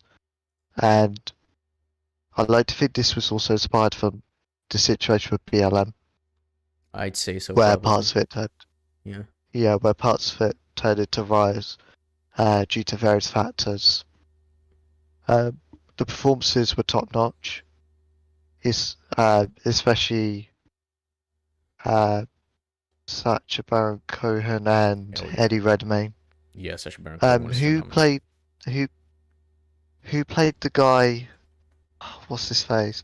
The one that wasn't associated with the rest. Oh, I'm checking right now. Hold on. Yeah, he got uh, racially abused. Whoever played him did very well in that role as well. So Um, it was Bobby Seale, the character, right? yeah, Bobby Seale. Is Whoever played Yahya him, Abdul Mateen II. he did very good in his role. The judge was good. Um, and Joseph I Gordon-Levitt did was love great. the So end. I did love the ending where they were. This didn't happen in real life, obviously, but they were reading out each name that were dying in the Vietnam War. mhm. Which, for people who don't know, this is what spurred this whole conflict to stop the war, because they felt it was unjustified. Yeah, it was the But yeah, I think it soldiers was, going to Vietnam. Yeah, it was Vietnam War at the time, yeah, right? Vietnam. Yeah, and they were just dying for absolutely no reason, other than America wanting to make money. So I think it's a very compelling tale um, about politics in general, ethical choices, and also shows some insight on the legal system has flaws and governmental institutions themselves have flaws because you can enter bias into that. So the judge obviously had bias against the Chicago 7 of Bobby Seale and was acting unlawful in spots. yeah, Um, yeah, I think it's a very good film. yeah. Tin, what do you have to say? Uh, I have to say it basically the same as Jeb. Uh, very fucking good. Uh, like I said, it's probably very historically accurate, except for bits where obvious it's dramatized for the sake of being a satisfying conclusion and just to work as a film. And I'm still like relatively new and like explore my sort of how I am politically and how I view things. And this sort of like really sort of struck me with how I sort of view things now. Like it really sort of because like not many people know. Not, I don't really mention it much, but I'm like a left lib apparently. How dare you? But like, but like, uh, well, as Jen mentioned, it can be up to interpretation, and like, I mainly sort of struck a chord with mainly the Chicago 7, and that's just. I guess that's something good in the film where like you can where there isn't a definitive answer, but you can still find like a solid where you can solely see yourself in one of the opposing sides.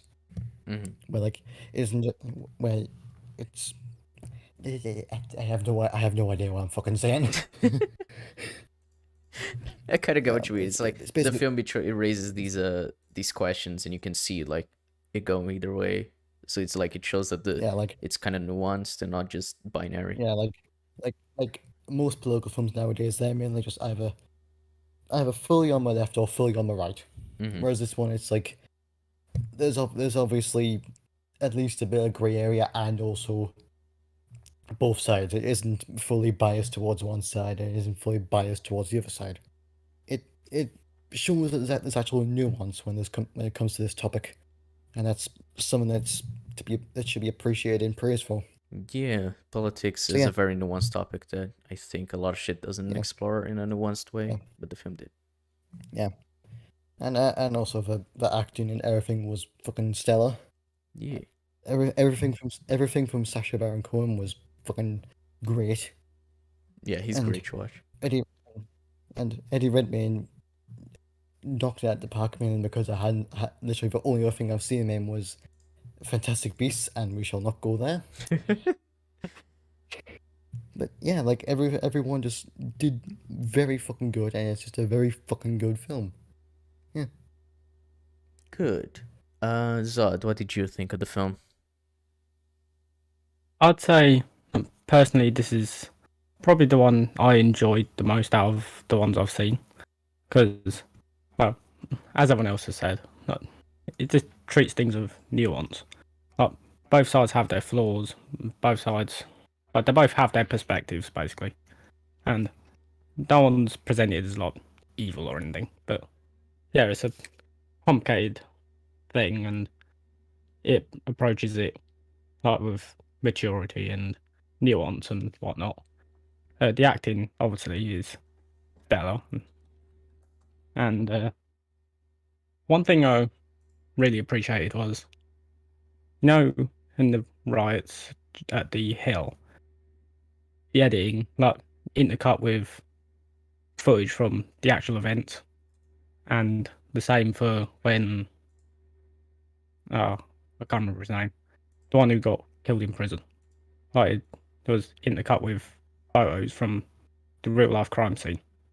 Yeah, It just yeah, I helped forgot his make name, but it. yeah, one of the Black Panthers. Yeah, Yeah, it helped make it just that much more impactful.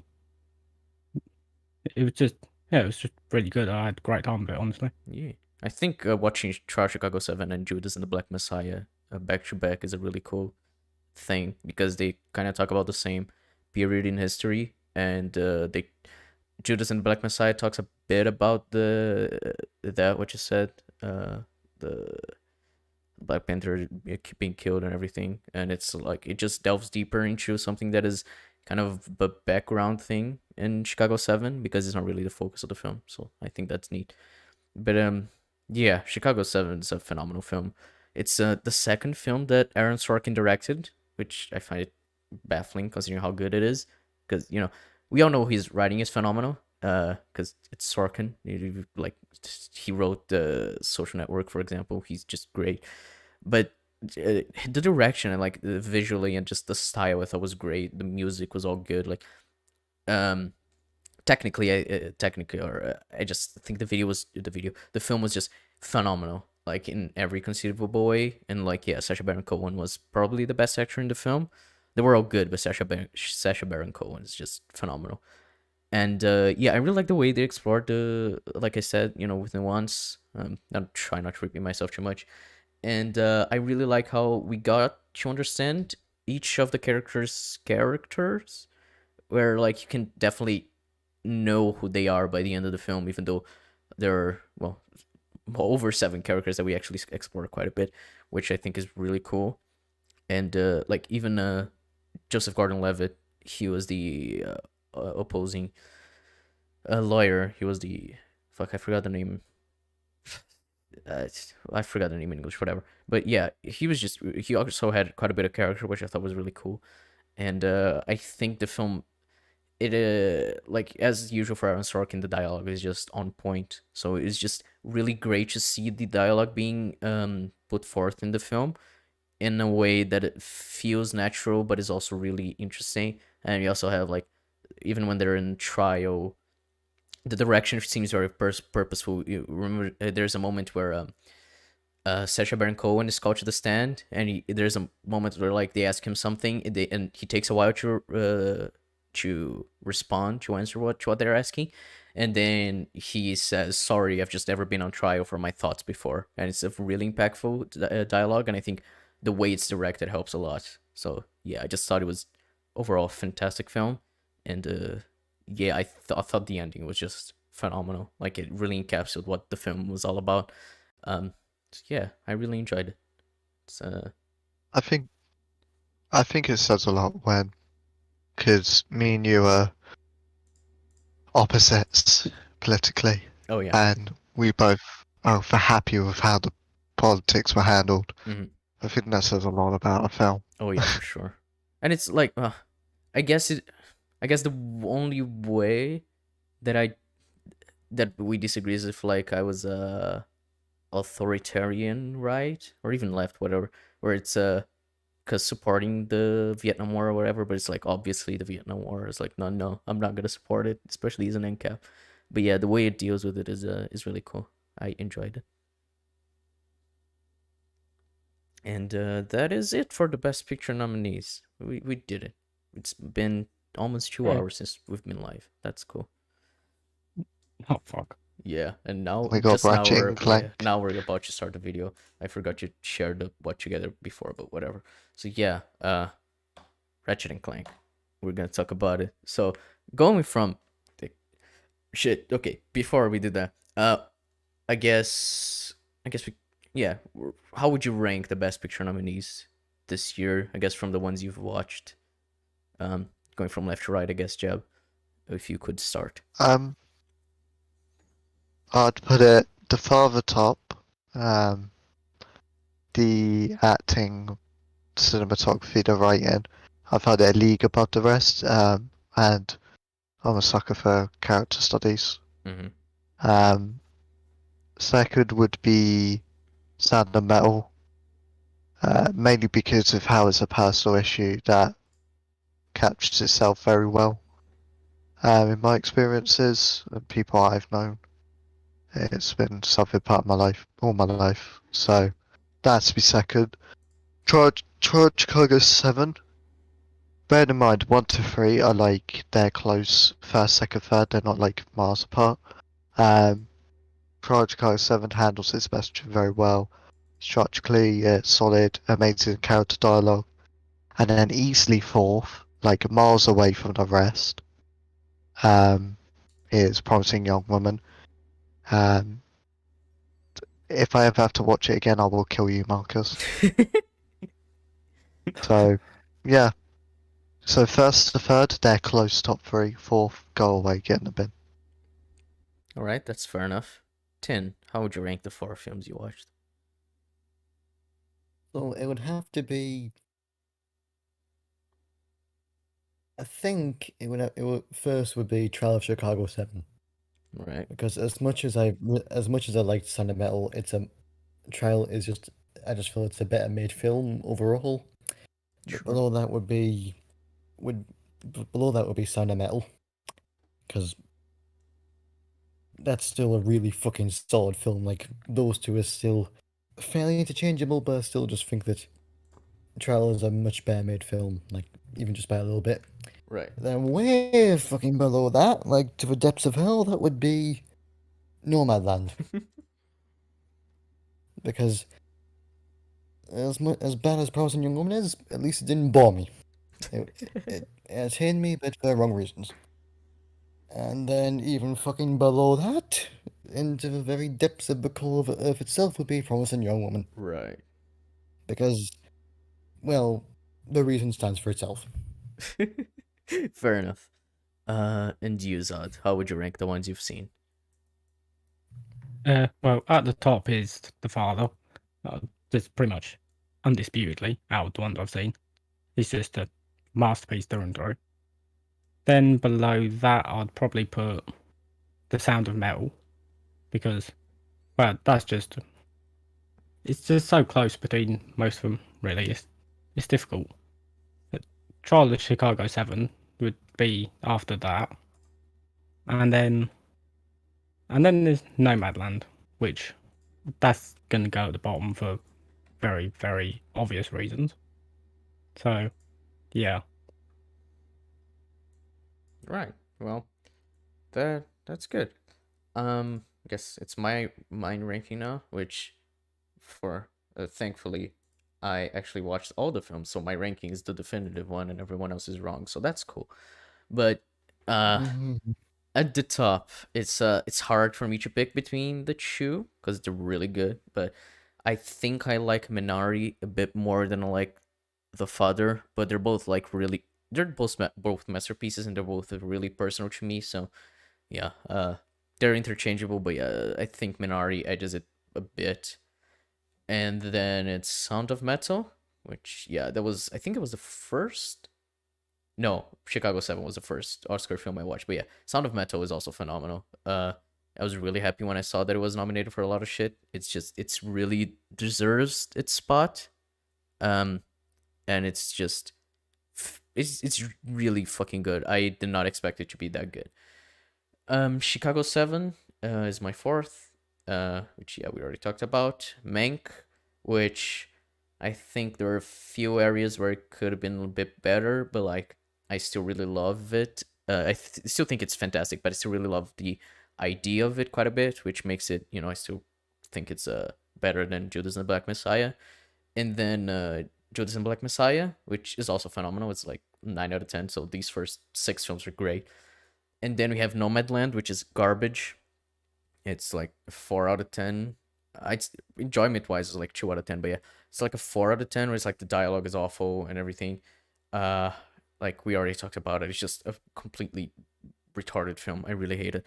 And then Promising Young Woman, which is just insulting as a film. So yeah, that is my ranking. That is all our rankings. And now we can finally get into what the fuck is the Ratchet and Clank video? Yeah. Wait, did Neb join the fucking watch together? Oh no. Mhm. Yeah, he must have. There's 5 people here. But one is I think white. that might have been- Yeah, that might have been me because I joined originally without signing in. Right. Hopefully he You doesn't idiot. fuck us up. That'd be cool. But yes, let's watch this video. It's called "Why You Should Still Be Wary of Ratchet and Clank Rift Apart." Final look. I'd say this video is gonna be just Jeb ranting for 40 minutes. Oh my god, this video is 40 minutes long. Jeb, why did you know? Oh, fuck. Oh, Yeah, Jesus, okay, okay. The reason why is because it somehow reaches sexual assault, and it's a bit bewildering. All right, then let's see. I can't wait.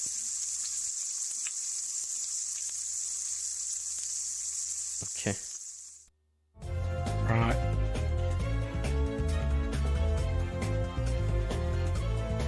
Oh boy, it sure has been a busy few weeks, hasn't it? So here's what's up. I made a video a few months back about the impending game that is Ratchet and Clank Rift Apart, a game that many are excited for, but I was dubious about at best, because through a combination of what we'd seen at the time and a look at the recent history of this series, I didn't really have much faith that the game could live up to the hype, and now that we've seen some more of the game, yeah, I still don't have much faith. My very- Bruh.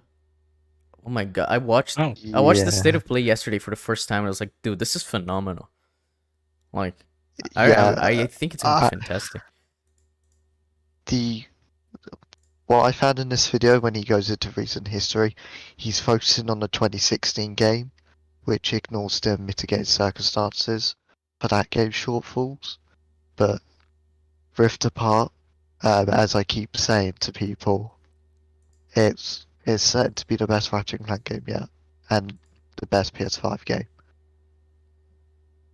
Yeah, it seems to be pushing the capabilities of the PS5, and it's like I've only seen like 2 videos on it, and it already looks fucking impressive. So I don't know, but let's see what he says. is still there, it's just more or less shifted because history is still informing much of what's happening with Rift Apart. But before that, I wanted to address a few things from the previous video. The comments I got were somewhat mixed, shall we say.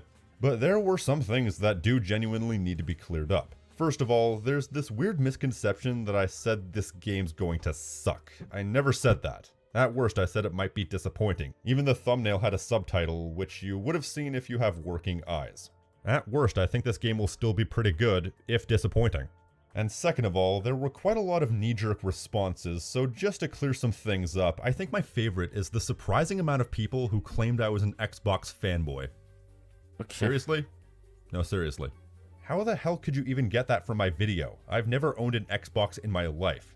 You know, people can be critical of various things without having an ulterior motive. I agree. Just because move you on don't like already. what you're hearing doesn't mean the person on the other side isn't being genuine. I Or agree. how about this one? You haven't played it yet, so you have no room to judge. That's a retarded thing. Of course you have room to judge. Yeah, see, the thing is, in this bit, he says some like valid things, and then it kind of goes to shit.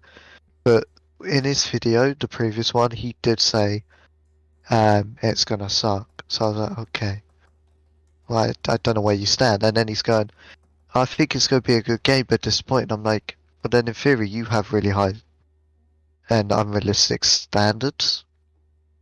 Like, because the way I see good would be a 7 or 8 out of 10. You're expecting a 9 or 10 out of 10.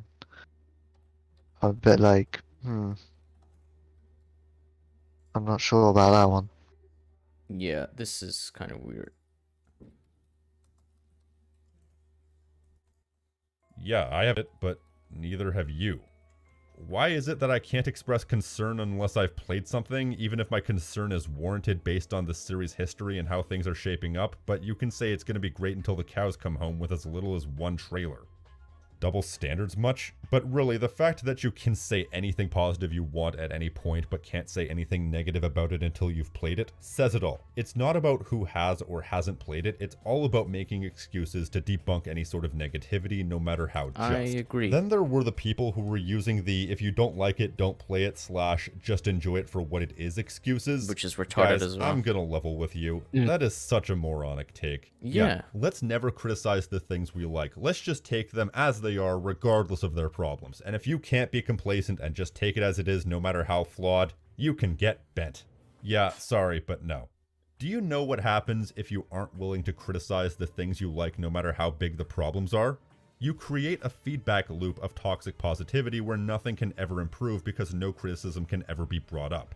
I said it before and I'll say it again. If you can't criticize the things you like, they'll never improve. I don't see how this is hard to understand. So that's exactly what I'm doing. Criticizing something that I like that I feel agree. has This lost is its way based. and based on what I've seen hasn't gotten back on track. And So we're I'm already making 3 an minutes into the itemized video, so this is already better than like 90% of the videos we watch.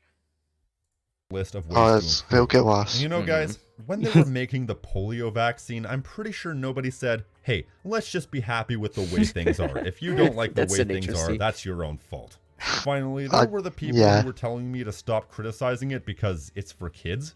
That's retarded. That's probably the most flawed argument of them all. First of all, being for kids is no excuse for horrible, awful, cringy writing. Pixar has become an industry juggernaut off the back of stories that appeal to people of all ages. It's entirely possible to make things that appeal to multiple age demographics. Second of all, bullshit. This series is for kids. It arguably Okay, so this is the first major problem I found. So, it is for kids. So I'm playing right now the trilogy. There's been HD. No dialogue has been changed. So it's just up in the visuals and soundtrack. It's a 7+ game. There's no Ratchet and Clank game that's not 7+. So this argument's false. Oh, that's neat. It is blatantly for kids. is now, but the very first game in 2002 was rated T for teen. If you were in the proper age demographic to play the very first game in 2002, question, how old are you now? Yeah, So- okay, ratings don't really mean anything, because I think, like, when you get a game like GTA 5, it's rated M, right, or whatever, like, mature, but it's, like, the target demographic is way lower than just, like, people who are over 18 or 17. Like, most people I know started playing when they were, like, 14, 13, yeah. which is like around the I age mean, I even was if when it was released. even if we go by that, if you look at when Ratchet and Clank 1 was released, there wasn't like the 7 Plus system, or a middle ground between children and teen for the ESRB ranking. That was still quite primitive. Hence why nowadays Ratchet and Clank 1, which is part of this collection, is regarded as part of the 7 Plus. So Ratchet and Clank 1 is actually recommended for at least 7-year-olds. So this argument's false. Oh, that's cool. So are you really going to tell me that the series should be for kids or is for kids when veterans of the series are now in their 30s? Don't give me that crap. Once again, it's entirely possible to be well written enough to appeal to multiple age demographics, as everything pre-All for One did. Third of all, the it's for kids argument is a catch-22 of an argument as it is, because if it's for kids, then why do you care enough to defend it? You see why that's a flawed argument? You make it out like I shouldn't care because it's for kids, while showing that you yourself care as well. So, is it really worth defending at all, or do you see the same series that I do, just from a different angle? Everything I've ever said on Rift Apart and the series in the past decade comes back to one point. This series could be better and should be better because it used to be better. And at the time, and by and large still, I didn't and don't see Rift Apart fixing those issues. Now, as for the things I expressed concern over, if there's one thing that I've been pleasantly surprised by, it's what we've seen of the gameplay. I'll admit, this was a point that didn't hold up quite as much to scrutiny as my other points. At the time that I made that video, we had seen very little gameplay, and all the weapons to my recollection at the time that we'd seen were new. But I was still doubtful, or should I say, Doubtful. that we were going to have a significant... I was still doubtful, or should I say doubtful? Like, what? Oh, Yeah, he tried doing a Ratchet and Clank reference, and yeah. It's no reference, it's just a word that he already Well, said. it's a reference to a scene in Secret Agent Clank. But, For some reason. so is there like... So this is the story in the game, like, does the context for that match with the thing he was saying, or did he just use the word? Well, in the context of Secret Agent Clank, that was used as a joke. So he's trying to make that link. Oh, okay. Okay. roster of new weapons, because on one hand we'd seen very few, and on the other hand it was a gameplay demo, and gameplay demos are specifically engineered to make games look as good as possible. So personally, I don't trust gameplay demos a lot of the time. I felt 10 minutes of gameplay was not indicative of the game, especially seeing as the past several games were not shy about recycling weapons. You know, we probably just hadn't seen them yet. So Rift Apart had yet to prove... So I take issue with kind of this point, because he's going, gameplay demos are not indicative of X or Y, but then he's making conclusions based on what the gameplay demos are doing. It's like, if you can't quote unquote trust them, you stay in a neutral position. You can't just go, well, this is inaccurate. Because I could just go, well, the gameplay demo shows this, and it'll debunk you. If that makes sense. Right. If I mean, it's yeah, like, it's kind of oh, like he's judging. He's like saying, "Oh, the gameplay demo shows this, but I don't think it's indicative of what's in the game, so I'm gonna say that the game is not good." That's kind of retarded. You're judging for something that is not shown, the opposite of what's shown, pretty much. Also, he's used. See, this is my annoyance when people go, "Well, the 2016 game recycled weapons." I'm like, well, yeah, it's a reimagining of the first game. It's going to use weapons recycled. Obviously, it did it throughout the series, but like you would expect it to be mostly return of weapons because that's what it's been inspired from and based on. So what you want to use is a new standalone title, like it's a Nexus maybe, or All for One, or Full Frontal Assault, which didn't really recycle weapons anyway. So this point only applies to a game, and he's ignored the context. Nice. Prove beyond a reasonable doubt that it was going in the right direction, because that Beyond the reasonable, that's retarded. You can judge it. Oh, whatever. That's not how you judge games. was the point that we were at for me. With that said, we've seen some more of the gameplay, and I'm pleasantly surprised by what I've seen. They've shown off enough new weapons that even with the returning weapons, it'll still be on the level of the early series where they're relatively outnumbered by new weapons. That's the... I want to point out as well, as it stands, the only two returning weapons we've heard of is the Pixelizer which appeared in 2016 game, and the Buzz Blades which were first appearing in Tools of Destruction. So we've only heard two returning weapons, and we might get the Rhino if you want to count that, but that changes in each iteration as a new weapon. So technically we've only got two returning weapons so far. So it's he's unlikely just that wrong. they're... Yeah, so far he's like being uncharitable to the game, I find, Right. so far. So I guess Uh, because of Ratchet and Clank 2016, he's just being really disingenuous. He was like kind of looking for stuff to dislike. Yeah, this is what this video comes across. It's like you're using the outlier game in the franchise because it was also a movie tie-in, so it's forced in some areas as your standard for this, and this is a full-fledged, full game which hasn't been seen since 2010 with a Damn, cracking time. that's a long time. Yeah, Unless you I get wanna why count you're All for excited One. for it. Yeah, the I'm very one excited. thing I didn't have much faith in before that I have faith in now.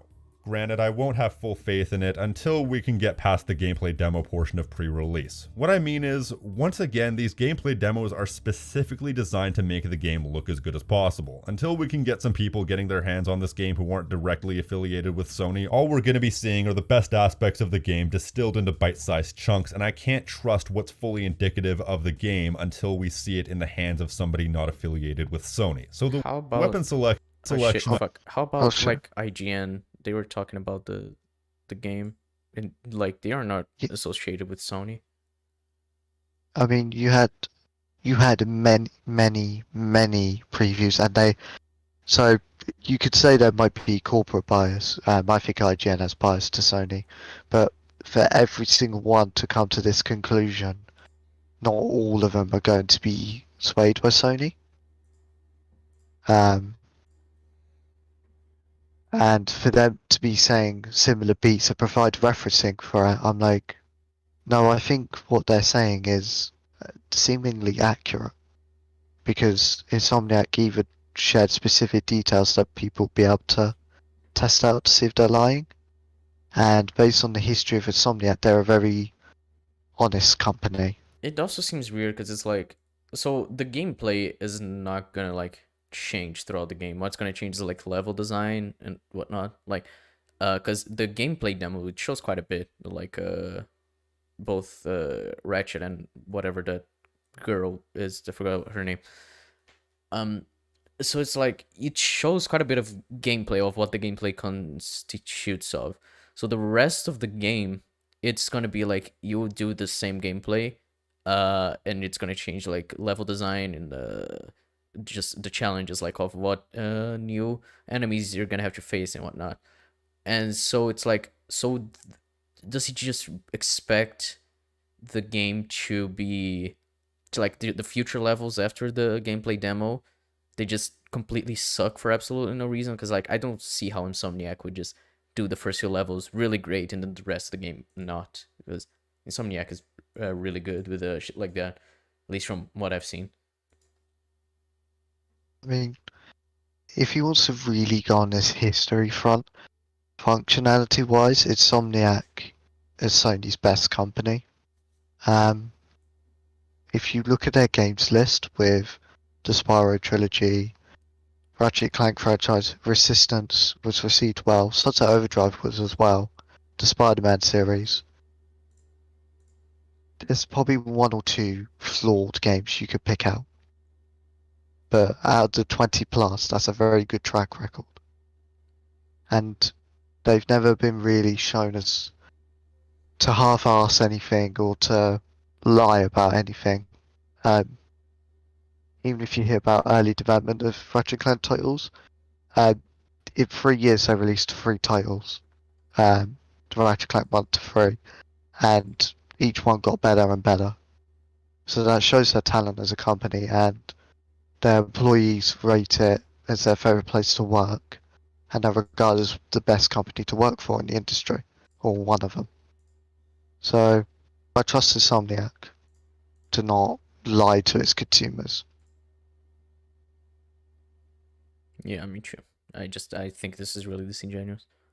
Somebody not affiliated with Sony. So the weapon selection I now have faith in, but I'll have more faith in it once we can get our hands on the game and see how the game operates at a consumer level. Plus, one thing that I definitely took note of was when they were showing off the weapon selection and said many new explosive weapons and a few returning classics. You get to play with an explosive new arsenal, as well as a few returning classics.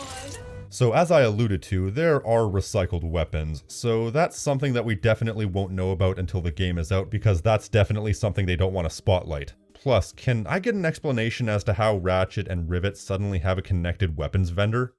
Is it because... Don't they explain it Um, in the gameplay? They imply Miss Zircon connected them both. She says a line, so he just ignored that, Oh, I guess, or just didn't catch it. But like, what's the issue with having it be connected? Like, I don't... Because like, this would be a narrative problem, and like, I don't think people really look at Ratchet and Clank for the story. I think it's way more the gameplay. For Ratchet and Clank, it's gameplay focused, but people enjoy the writing. Like, Up Your Arsenal was regarded as the best because of that, save for cracking time, but they explained it in the narrative, so Right. they account for it.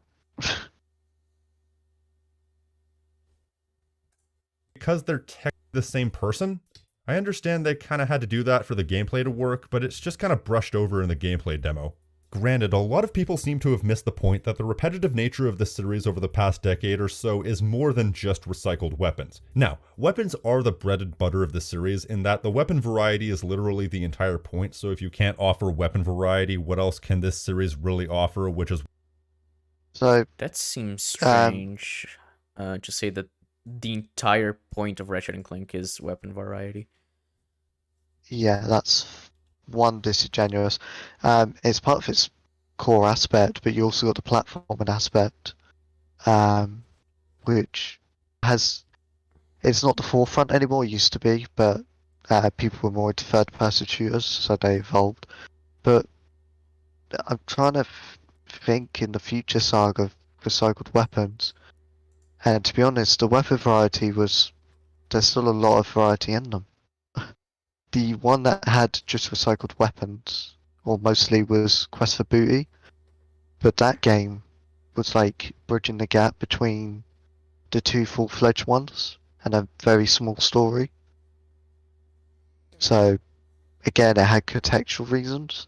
Also, I'm like, I don't see the issue with returning weapons, because like when you have something like, for example, because it's gonna be a weird comparison, but whatever. In GTA, in GTA San Andreas, you had the jetpack, you know, and it's like, it's that iconic thing that everyone remembers playing GTA San Andreas with the fucking jetpack. And then in GTA 5, it has all these new things. It's set in the same place, but it's like, it's completely different in pretty much every way. But they also brought the jetpack back, and I think the second highest DLC came out, and it's like, oh, so this is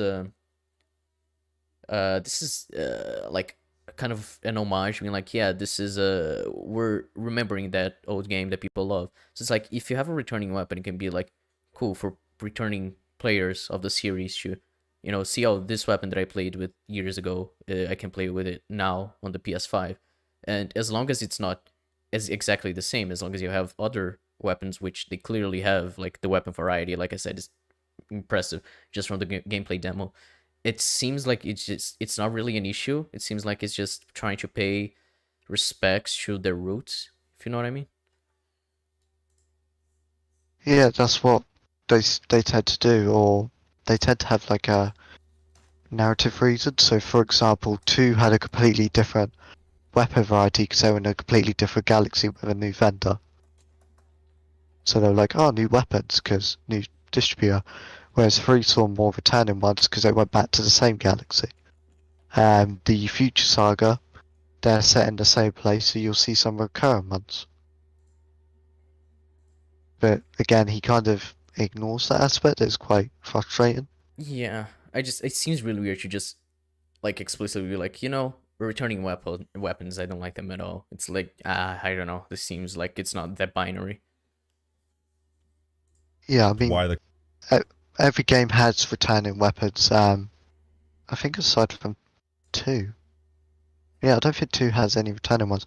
But for example, Tools of Structure, which you're seeing, the Groovatron becomes a weapon. It's actually a tool in that game. Negotiator returns, but I think that might be it. Maybe Fusion Grenade? Like 2 or 3 weapons return, that's it. So, you know. So yeah, this is really weird. I don't get his point. weapon variety, what else can this series really offer, which is why the constant returning weapons were getting so frustrating, but there is some more to it. I feel the entire series from a presentation standpoint has been pretty much recycled ad nauseum since Tools of Destruction, because that was apparently when they decided the series had peaked. So this annoyed me when I first heard it. This was very disingenuous. I don't know the context at all, but this kind of sounds like saying that the GTA franchise, it stagnated after GTA 3 because that game like was the peak of the series, kind of. Well, more GTA San Andreas, but you know what I mean. It's like this open world, third-person shooter where you do a bunch of missions, whereas the first two GTAs were different. Or even like Saints Row, I guess, with Saints Row the third. Like, yeah, there are or Far Cry 3 even. It's like these games are like they are so popular that you continue with the same way that the game is with the franchise, like the same tone, the same gameplay, not the same gameplay, but the same style of gameplay, the same style of game. But you add new stuff and you change it through like generations, and instead of just being like, yeah, they're just copying this formula, which I think is weird. But I don't know the context at all, so you should be the one to talk about it. So he says from a presentation standpoint, so part of this refers to the visuals. You just saw Tools of Destruction with the weapon select. You'll see 2016 right now, and you've seen Rift Apart. Presentation wise, you can see the gulf in the differences. So that's bullshit. Like you could see how, for example, Nefarious City is nothing like anything in the 2016 game in terms of its density, the type of environment it is, how lively it is. Tools of Destruction, again, no. So even if you did Sargasso, you wouldn't recognize the PS5 Sargasso is the same as PS3. I showed screenshots of that. And I find it very disingenuous to refer back to the PS4 game when that's going to recycle things because it's a reimagining of the first game. Yeah, that seems really strange. I'm like, you're being false there. Gameplay wise, Tools of Destruction plays nothing like 2016. 2016 is more refined, more agile, more smooth. Tools of Destruction is fun to play, but Ratchet's definitely much more stiff as a character. I think he has less moves as well. Yeah, he does. He has less of a move set, so they've advanced in that. Weaponry wise, some classes are similar, but different weapons. What else is there? Oh, when he said, they just gave up after Tools of Destruction. A Crack in Time was their most ambitious game. And still it's regarded as the best or second best game. The scale of it was unprecedented, especially in character writing. So to say they gave up then is false. And then they kind of got experimental for a bit because they just didn't know where to go from there. And now they get back to their roots again with Rift Apart. And it implies that Insomniac don't put in effort, which is blatantly false. You've played some of their games. You know what level of detail they go to, say for Tin and Zod. Oh yeah. They're not ones to half-ass things. I sound like a simp for a company, but like you could tell they don't half-ass things and they consider what they're doing and try to improve. So yeah, I find this argument very unfair to Insomniac and very cheap.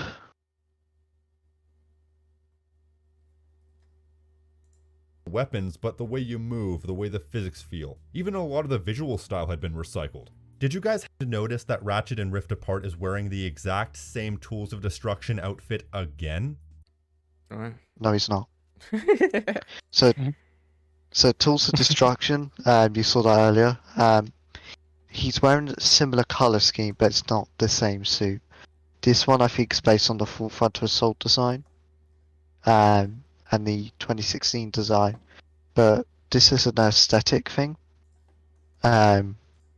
So why is this an issue? Especially when you're going to be wearing armor sets throughout the game. Like, I don't see the issue here. Especially when Wait, did you I customize think your in your character as well? yeah, you can so with the armor sets, typically you'd just buy one entire set, rather than be able to customize the legs, the arms, helmet. Only the size matters could you do that. So they've added that feature for this game to make it more personalized. But he's saying it's recycled. So not a great argument, I'd say. Yeah.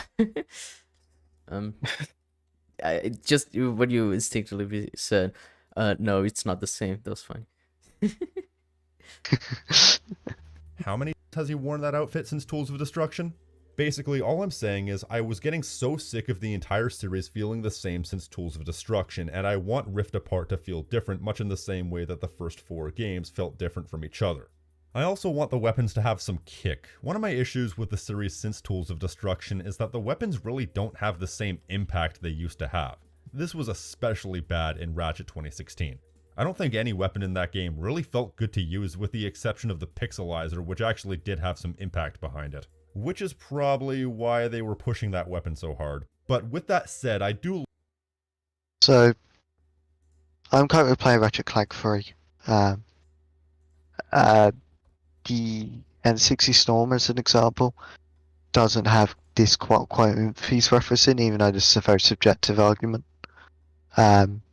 Whereas a Shot Blaster does. In terms of the 2016 game, I disagree, it's just a pixelizer.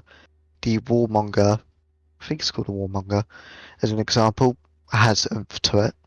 You can feel the impact when it blows up your enemies to death. Any bomb weapons, the fusion grenade after it's upgraded, that's the one that has oomph.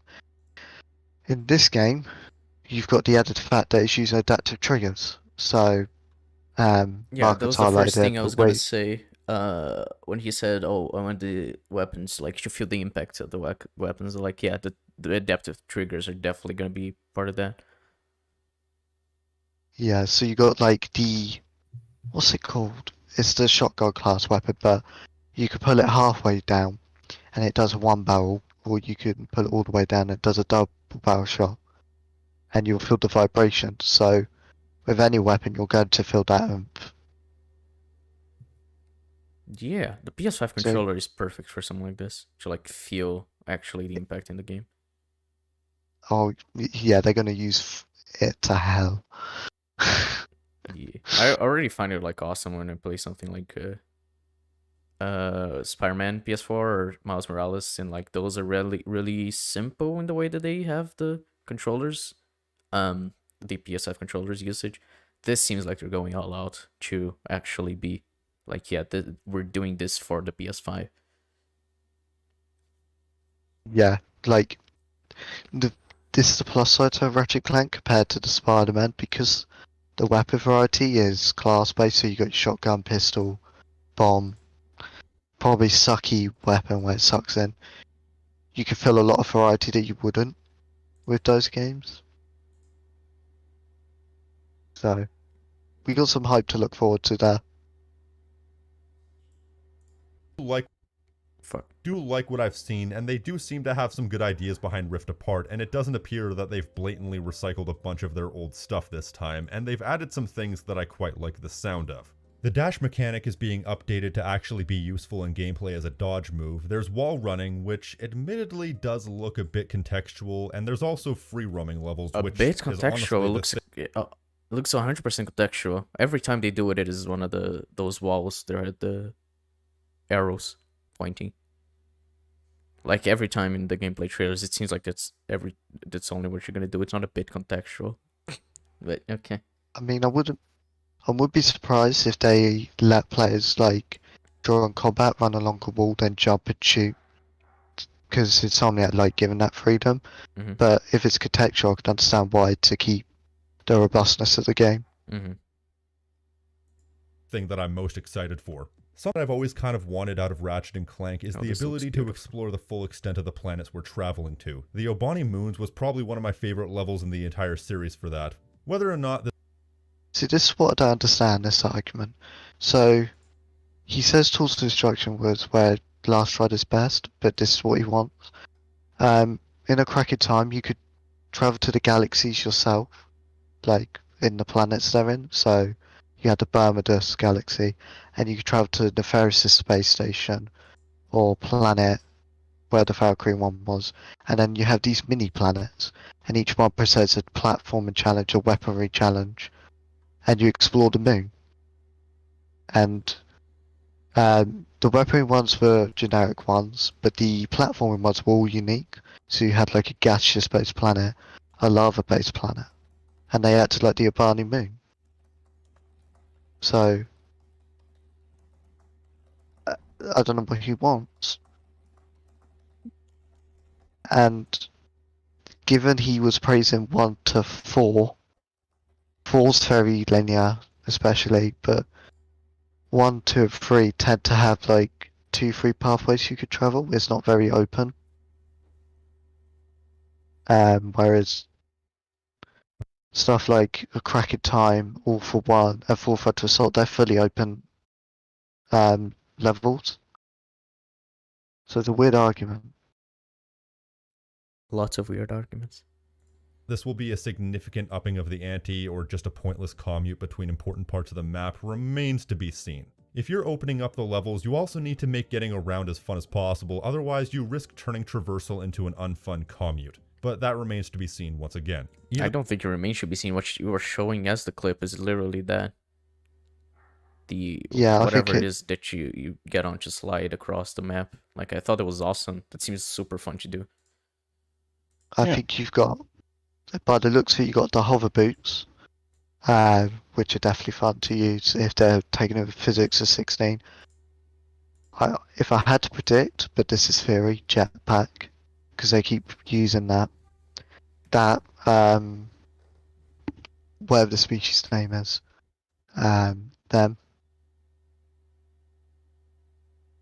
So I you think think that's they're gonna use else. jetpack to?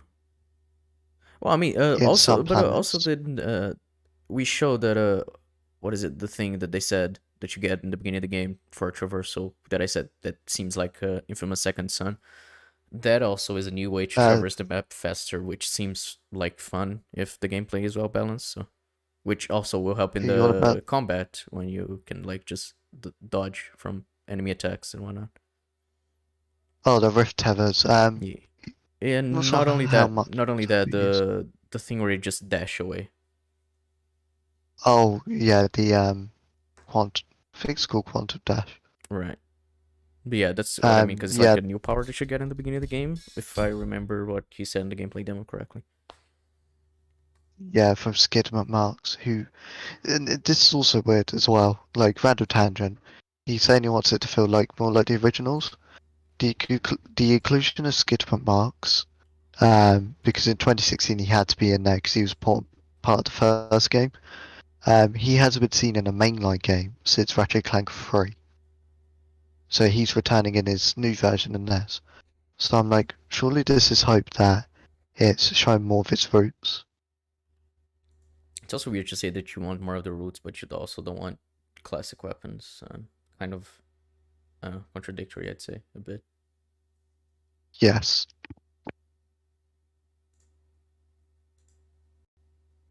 Either way, I have a tiny nugget of excitement in my mind for this, and that's more than I've had for a while. And another thing we really haven't seen the full extent of yet is the dimension hopping and how that plays into gameplay. And honestly, I'm really looking forward to seeing the full extent of how they integrate that into gameplay. Because from what little we've seen of it so far, it already looks pretty freaking sweet. And in regards to the impact of the weapons, they're talking a big game about how this game makes you feel the impact of your weapons. The power of the DualSense wireless controllers, adaptive triggers, and haptic feedback to allow players to really feel the power of their arsenal. I don't know, they don't look too impactful, so I'll hold them to that. If they're aware of the previous game's shortcomings and as a result are deliberately making the weapons feel good to use, then awesome. But it's only gonna look worse on them if they talk a big game and don't deliver.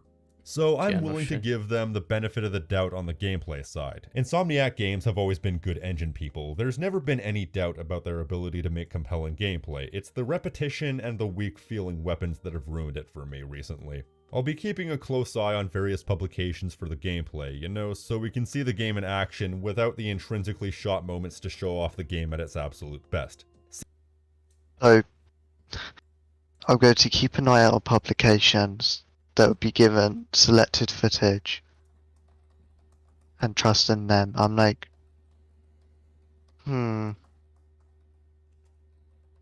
It seems like you only want to listen to certain sources rather than a full picture.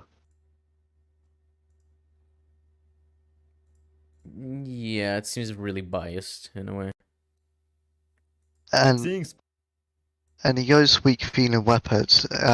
You've all seen the demos, the previews. Did any weapon look weak to use? No, it felt like they had like different impacts. Like you had the normal shot with halfway pushing the trigger halfway or pushing it fully, which of course is gonna be different impacts, like you said, because you know you're gonna get the feedback on the controller, which is great. But it's like you can I think there's just like a pistol or something that looks like a pistol where you shoot with half the trigger and it just shoots once, and if you pull it down it just keeps firing continuously. It's like, yeah, that's gonna feel really impactful. Like when you just keep holding it, you keep shooting, it's like, yeah, no, you're gonna definitely feel the feedback and everything.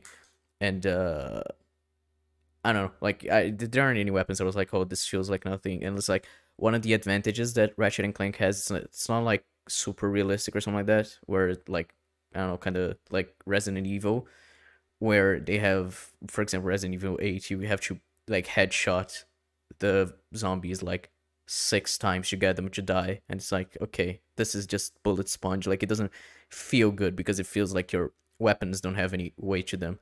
But with Ratchet and Clank, because it's, you know, it's very different a style of game, you can have as many shots as you want, and then you are gonna have weapons that are better or worse, and each shot is gonna do a certain amount of damage, and you know the impact your gun has, because, you know, this game is, from what I've seen, it shows like a lot. Like it shows how much ammo you still have on the reticle, and it shows how close the enemies are to dying and everything, like very clearly, which is good to having the weapons feel impactful. So I don't know, it feels great. It looks great so far, at least. Yeah, I mean, when I looked at especially the No Control Collider, which was the one that did that big fuck off beam, I'm like, how are you not feeling from that? Yeah, it feels really strange. It feels like a really strange way to criticize the game. I don't know. Off the game at its absolute best. Seeing specifically choreographed moments is all well and good, but we also need to see the game at its worst to truly get an impression about how good it is. As for the other problems I've had, yeah, they're about the same or worse. One thing that absolutely hasn't changed is my wariness for the constant use and reuse of Dr. Nefarious. You know, some people got on my case for spending 6 minutes talking about Nefarious last time, and yet some people still managed to miss the point, so apparently it wasn't long enough. The usual counter-argument is, well, what about Eggman or Bowser? Let's get something straight, guys. Ratchet and Clank is not Mario or Sonic. At the end of the day, sure, Ratchet and Clank is a very, very different thing to Mario and Sonic, no matter how much anybody wants to compare them. First off, are we really trying to defend Nefarious by comparing him to Eggman? Have you played Sonic recently? Because So I have. that's all he says on Sonic, and I'm like, that didn't refute anything about Eggman. I'm just Like- like I don't know how nefarious. Um, Like, is nefarious just like the kind of the? Fuck, I forgot the name of the villain in Crash. Vortex. Vortex. Yeah, it's like it's just kind of like that. Is it like that they have other villains? Like I don't know. And like yeah, he wants the game to be feel more like the classic ones, but he also doesn't want a classic villain to be in the game. Like I don't know. Like if after watching this, I'm like I don't know what you actually want. Like from if I were working for Insomniac, I'd have no idea what I could do to improve the game from this feedback. So, like, if I were to list currently the games Nefarious has appeared in, well, no, if I go through each game and say the villains, and you can see how many times Nefarious appears. So, first game it was Chairman Drek. Second game it was Captain Quark. Third game, Dr. Nefarious first appears. Fourth game it was, what's his name? Someone begin with V. Size Matters, it was Auto Destruct. Secret Agent Clank, it was Clunk. Tools of Destruction, it was Tachyon. Quest for Booty, it was Dark Water. Cracky Time, it's Nefarious. Into Nexus, it was Veftin a Thingy Prog with Mr. I. All for One, it was. What was his name? Wasn't Nefarious, basically. Full Frontal Assault, it was Quark Fanboy from the second game. 2016, it was Chairman Drek and Nefarious. So Nefarious has only appeared in as a villain in 3 games, and one of them was the reimagining, so I'm going with 2 games. So he's not being constantly reused if this is his third time as a villain. And So Also- so he's saying that he's overused. Well, that's actually not true, and he's also saying that he likes when the game, like he wants the game to go back to its roots, but also is sad. He's upset that the villain from one of the first games is coming back. Like, fucking hell.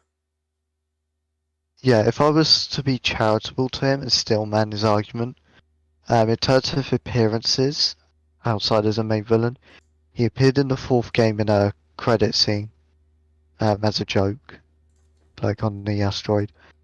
In Quest for Booty, he appeared to be revealed as the person behind Azoni and kidnapping Clank for a cracking time. He was a playable character in All for One. He was one of the heroes for that. Right. But other than that, again, barely appeared comparatively. And he goes he's not like Dr. Eggman because Sonic games bad, but Dr. Eggman's always been a highlight of Sonic games. So I don't know. And Dr. Eggman's probably the second most iconic gaming villain outside of Bowser. I'd say so, yeah. So that's not a bad thing to say. And you need to kind of develop how Ratchet and Clank's not like Sonic, other than Which he gameplay. didn't, yeah. Like, it's going to get worse for Mario, to be honest. This video is Then bad. there's Mario. Now, Mario as a series gets away with a constant recurring villain because they usually don't attempt to have any story more complex than save the princess. The story rarely matters in Mario. It's almost always used as a framing device to drive the gameplay and nothing more, where Ratchet and Clank is an ongoing series with ongoing stories and characters. It's a series that's always had a very character-driven story focus, so you need to constantly have those characters be doing new things and having new arcs, otherwise they get... That's not entirely true. Like, let's say, like Agents of S.H.I.E.L.D., for example, it went on for 7 seasons. They repeat villains a lot, and the way they do it is great because it kind of like, because it's in different times, in different parts of their arcs, so the way they interact with them changes. So like seeing an old villain that they thought they had beaten is quite meaningful, which actually Doctor Who does with the Daleks and the Master. Not always well. Like RTD did well with the Daleks and the Master. I'd say Missy and the John Sim, they're both really good. So it's like, it depends on how you do it. I don't really think you should just always have something new, because still really using a villain or something, I think it helps a lot with characterization. Like for example, season 1 of Agents of Shield with Hydra returning. That's like, oh, they thought they beat Hydra, but they didn't. And then Hydra is a threat until like season 5. Well, even season 7 to an extent. But yeah, season 5, like, I'd say, is like the most that it still is, because it's like in their present still. And it's always meaningful, because they're always like, oh, the Hydra keeps coming back. It's that thing of a cut one head and true Marshall take its place. So I'd say that's meaningful. And like, I don't really think you can just say, oh, you always have to be doing something new, as long as as long as you're not literally doing the same. If you like change, but you can still definitely have the same villains coming back. So that's weird. I mean, yeah, even in this game, the whole niche of it is how will these characters react in basically a differing universe, so, with familiar environments, new environments. How does this Nefarious integrate with the dimension where he always wins? Does he bump into the other Nefarious? Do they get along? How does he feel that he's always winning? Does he rather have a challenge? There's a lot of interesting character stuff, and then you got Rivet as well, and how she's going to play off everyone. How Clank's going to deal with losing his arm and being separated from Ratchet in this unknown universe. So that, like, returning things equals same thing every time is a completely false statement, especially when Nefarious in the third game started out with converting people from squishies to robots. In a cracking time, he wanted to reverse time so that he won. And then in this game, he wants to go to a dimension where he always wins. That feels like a natural progression. Exactly, I agree. Get stale. Dr. Nefarious, since his inception, has only really had 3 personality traits: being over the top, Lawrence, and getting mad and malfunctioning. I guess being evil as well, but that goes without saying. This is completely disingenuous as fuck. What Like, I'm playing the third game again, which is his first appearance. You got specific vid comics that explains his origins, and how he was bullied by Captain Quark, how he wanted to take over in revenge of everyone, and then gets turned into a robot, and that drives him mad, that he's now even more of an outcast, and he wants everyone to be like him. He wants to be respected for once. He wants the universe to listen to him because he never got listened to. It's like, he's not just evil for the sake of being evil. He never has been. In All for One, actually, he gets a lot of depth. He even saves the heroes and learns to have a respect for them, despite having the rivalry. So, I don't know where he got this one-dimensional archetype from.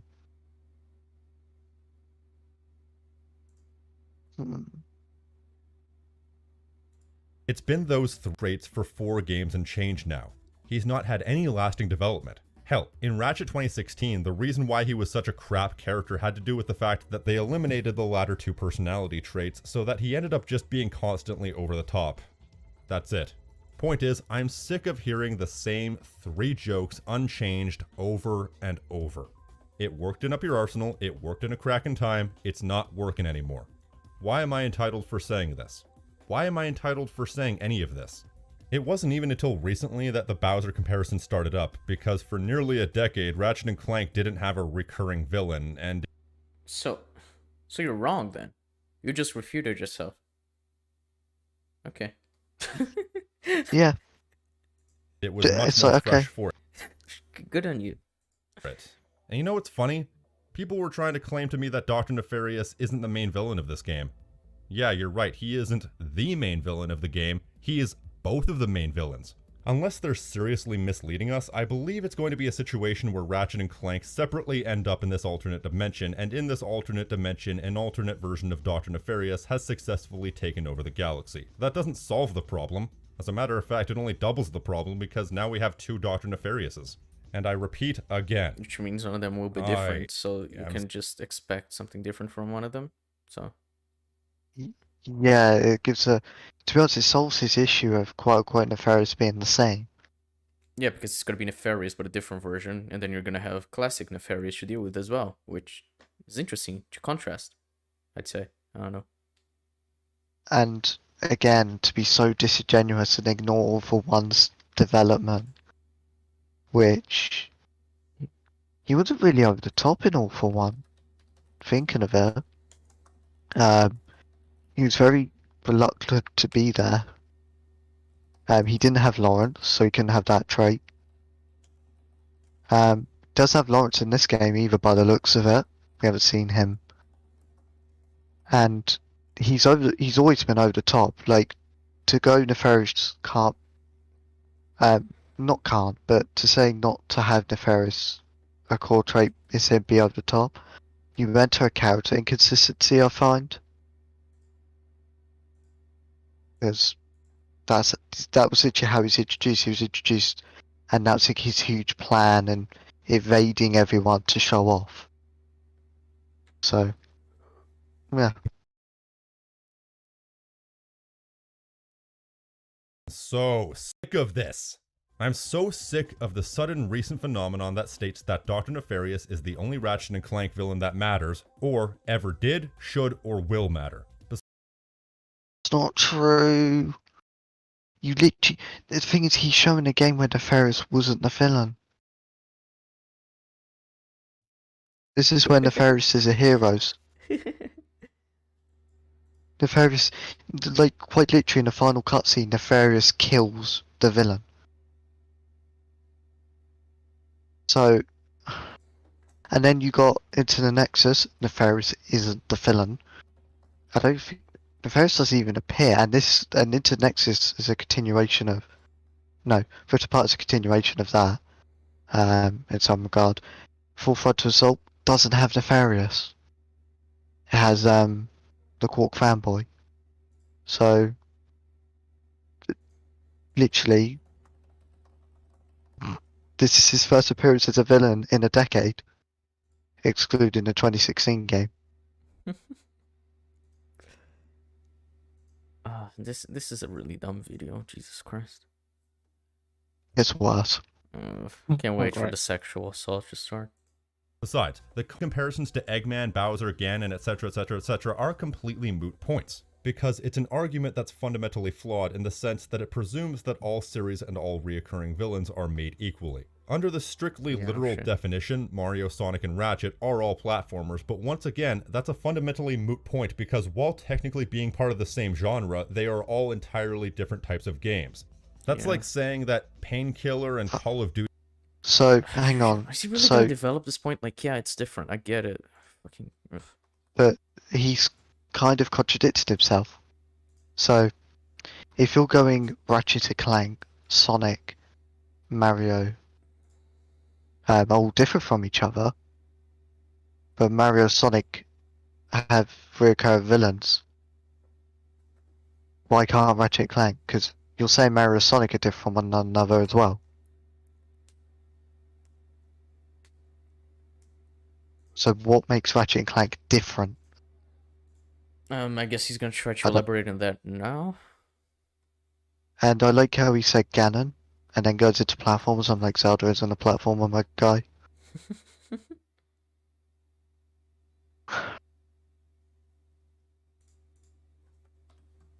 Duty are exactly the same and should be presented as such because they're both first-person shooters, except when you actually play them, they are entirely different even while being under the strictly literal definition, first-person shooters. So what works for one doesn't necessarily work for the other. In conclusion, Dr. Nefarious is not Bowser. There is no comparison here. And after so many games, it's becoming more and more frustrating that he hasn't been taken out the back in Old Yellard. On that note, let's talk. Okay. So he didn't develop that. Yeah. I was hoping that he would. So if we break down that point, okay, Mario, Sonic are very different franchises. I mean, Sonic's different from itself at times. Like, let's face it. So Sonic obviously has a recurring venom. He needs to explain explicit reasons why this doesn't work for Ratchet and Clank as a franchise. And as a fan, I can't give a reason why Nefarious can't be a reoccurring villain. Especially given how popular he is with the fandom. Like, And the in only pop- thing I get pop is like culture, preference, but like it's not inherently bad, so. Like, he's that popular of a villain for Sony. In the PlayStation All-Stars Battle Royale, he was originally meant to be the final boss. So, he has a lot of respect. And what else did he say? Oh yeah, he only went, oh yeah, to use the Bowser comparison, but not the Eggman in the end. I was like, oh, so is Eggman fine now then? It's, his point doesn't work. Like, he's right in the sense that, yeah, platformers are different, but you need to cite those differences exactly to reinforce your point. Can't just go on inherent.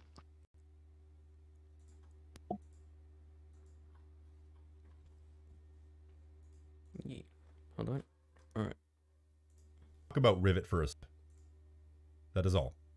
I kid, of course. So it's been revealed that the female Lombax's name is Rivet. The irony being that the anticipation for the reveal of her name was more riveting than the actual name itself. Now, Rivet wasn't really a main topic of discussion in my previous video because she really didn't play into anything I had to say. As we saw her for all of 5 seconds, we knew next to nothing about her. I did make that one joke, but that was a joke. However, as the saying goes, many a true word is spoken in jest. Now, I don't dislike the concept of Rivet. As a matter of fact, I think she has the most potential out of anything else in the game. Let's be honest, they're not going to do anything interesting with Ratchet character-wise because he hasn't had an ounce of development since A Crack in Time, and his presentation is getting blander and blander every game. But Rivet is a That's false, but okay. All for One, he actually has quite a fair bit of development. So he was meant to retire in All for One, and then he's got to accept being a hero again, accept Nefarious, coordinate a team. So quite a fair bit of development there. For Front to Assault, he doesn't get much, to be honest. But into the Nexus, he has to help save Vendrin and Neftist Prog from their creators and get the common ground that their species doesn't define them. Same way him being a Lombax doesn't really define him. And also in the game, he has to not give it to his anger because they killed Krong and Sepha, which were 2 of his friends. So he has a fair bit there. He doesn't have the same as A Crack in Time. A Crack in Time is his most development ever as a character, or Tools of Destruction is. But Rift Apart does look like it's going to do interesting things for Ratchet anyway. I don't know where he hasn't seen that, because he's going to be separated from Clank and he has to be independent. This is a It's quite fantastic frustrating. video. It is. It's very ignorant. I'm just And he curious about keeps the using- sexual assault, to be honest. And he keeps using 2016. I know he keeps referencing 2016 and that, and I'm like, you gotta stop using that one. That's an anomaly. completely blank slate, so realistically, they can give her whatever arc or personality they want. Now, a lot of the external discussion around her has been quite... ugh. What? But I keep having to remind myself that that's all non-diegetic. The discussion around her in the larger internet has nothing to do with how she will actually be in the game. Even still, female Lombaxes haven't been a novelty since Angela Cross, but then again, Angela Cross wasn't as sickeningly cutesy. I've said it before and I'll say it again, Insomniac Games knew exactly what they were doing when designing Rivet, and Angela Cross is probably number 1 on the list of top 10 things Insomniac Games want you to forget about Ratchet and Clank, whether through... No. um, so she's been mishandled. If I were to still man him, they even apologized about it. I think he says that in a sec. But she has been referenced throughout the Future Saga on the radio stations. She just hasn't had her appearance yet, which is a shame. She's a good character. But to say they want you to forget about her but keep mentioning her, no, that doesn't correlate. Through incompetence or malice, they've been basically ignoring Angela, a really good character, for over 10 years, to the point that they've retconned the slightly dubious rule that the female Lombaxes don't have tails. It's dubious because before I heard that, I just assumed that Angela tucked her tail into her pants to keep up the disguise. Either way, they've been going out of their way for years to act as though Angela never existed, and so here's what's up. If Rivet is not a better character than Angela in every single way, then y'all screwed the pooch betting on that pony. Yes, I am still salty about this. What? What? What? I just, Why does it need to be a I better don't character in know. every single way? It's a new character. Let's see how she is. Let's judge her on her own. What's the point? It's like, And- oh, it's a female character. Like, who cares? It's a new character. Judge it on its own. What? And I like how he goes malice with Angela, and I'm like, Angela was always kind of intended as a one-off character, but for fans, to reward the fans like paying attention to the games, obviously use her as an Easter egg at points. It said that she escaped to the Lombax dimension, which is where the Lombaxes escaped when Tachyon attacked, and Ratchet, his father and Anderson both stayed behind. Ratchet was a baby, his dad was guarding, so. And I don't know where he thought she just tucks in, but it explains why she's clumsy in the game, and that's what makes Angela cute, is she's very clumsy and actually innocent. She's trying to seem tough. But yeah, just judge Rivet on her own character. There's absolutely no reason that Angela should have been retconned and ignored like this for as long as she has. Now, here's the impression I'm getting from the trailers. It's literally just a dimension swap. Rivet is the alternate dimension Ratchet in a dimension where a much more capable Nefarious has successfully taken over, with Rivet and the Resistance being powerless to stop that version of Nefarious. I think there could have been more interesting places to take Rivet's character, the obvious one being thus. While she is the alternate dimension Ratchet, because she's seemingly never had her own version of Clank, what if she never became the hero she was supposed to become? She never had a back-mounted moral compass, so she never had her Ratchet and Clank 1 character arc, so to speak. Therefore, while her Nefarious was taking over that dimension, she was just scavenging trying to survive with no real desire to become the hero. That would also give Clank something to do, helping her to become the hero she's capable of being. But that's not what they're doing, seemingly. It appears that Rivet is essentially just Rule 63 Ratchet, heroism and all. She does have more spark to her than Ratchet, and comes off as charmingly sassy and awkward, but she also does strike me as generically heroic at times during the demos. She needs to have a little bit more of an edge to give her depth, but there are Yeah, that's why you say the gameplay demo didn't show you enough about the game for you to be able to judge the gameplay. But with those 10 minutes, you can judge enough about her character that she doesn't have enough depth. Like, dude, just wait, there's gonna be a full-ass game coming out, and you've seen 10 minutes. You can't judge a character by just these 10 minutes of gameplay. Like, fuck off. It just seems so unfair. Yeah, it's completely disingenuous. And the thing is, we don't know her backstory. We don't know what she did during the Ferris uprising. Literally, the whole point is that she's supposed to be mysterious. Yeah, we don't Yeah, know anything like, about her that's yet. how they We're refer gonna to her. we're gonna learn about her in the game. And you know the IGN video you showed, Jep? There's a moment where they say that Clank's way of defeating whatever villain came from a line that what's her face? I already forgot her name. Rivet. Rivet, yeah. what a line that she said to Clank, and it's a really cool line. And it's like, yeah, clearly the characterization with her and Clank are gonna work together for, you know, their respective arcs, and it seems like they're actually exploring her quite a bit, which is nice considering she's, you know, one of the main characters. So I don't know, it seems like he's just ignoring shit or just being completely disingenuous.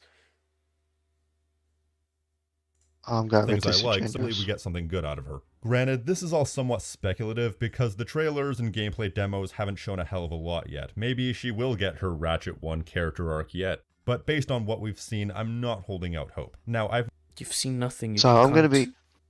So I'm gonna be like quite the realist. I don't expect a Ratchet and Clank 1 character arc. To give context, this is what makes Ratchet and Clank stand out from the other buddy duos. In the first game, they didn't like each other, really. They fought, they had contempt for one another, they had to build their relationship and earn it. Where it culminates in the final scene, which is quite emotional. But I don't see them doing that because they didn't like how Ratchet was characterized in 1. A lot of the feedback was Ratchet was a bit too much of a jerk, and it alienated audiences, so I don't think they're doing that with Rivet.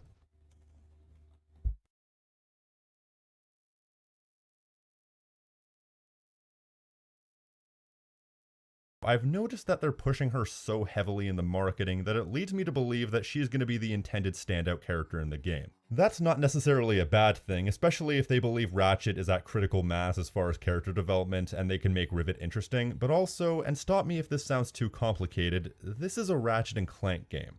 Another game by Insomniac Games that I quite like is Spyro 3. One of the things I like about that game is the character of Bianca, because she has such a strong character arc that it elevates what would otherwise be a humdrum story. But Bianca takes such a central focus in that game that Spyro comes across as a side character in his own game. Based on what I've seen in Rift Apart, I feel like this might be what they're going for with Rivet. I don't mind side characters, I don't mind playing as side characters, I don't mind side characters being a major focus, but something about the way this game is being presented in its pre-release leads me to believe that Ratchet is going to come across as a side character in his own game in favor of Rivet, and I'm conflicted about that. I disagree. Definitely doesn't look like that. It seems like they're both probably gonna get as much playtime, both Ratchet and Rivet. I mean, probably more Ratchet, I'd say, but from what I've seen, it doesn't seem at all like they're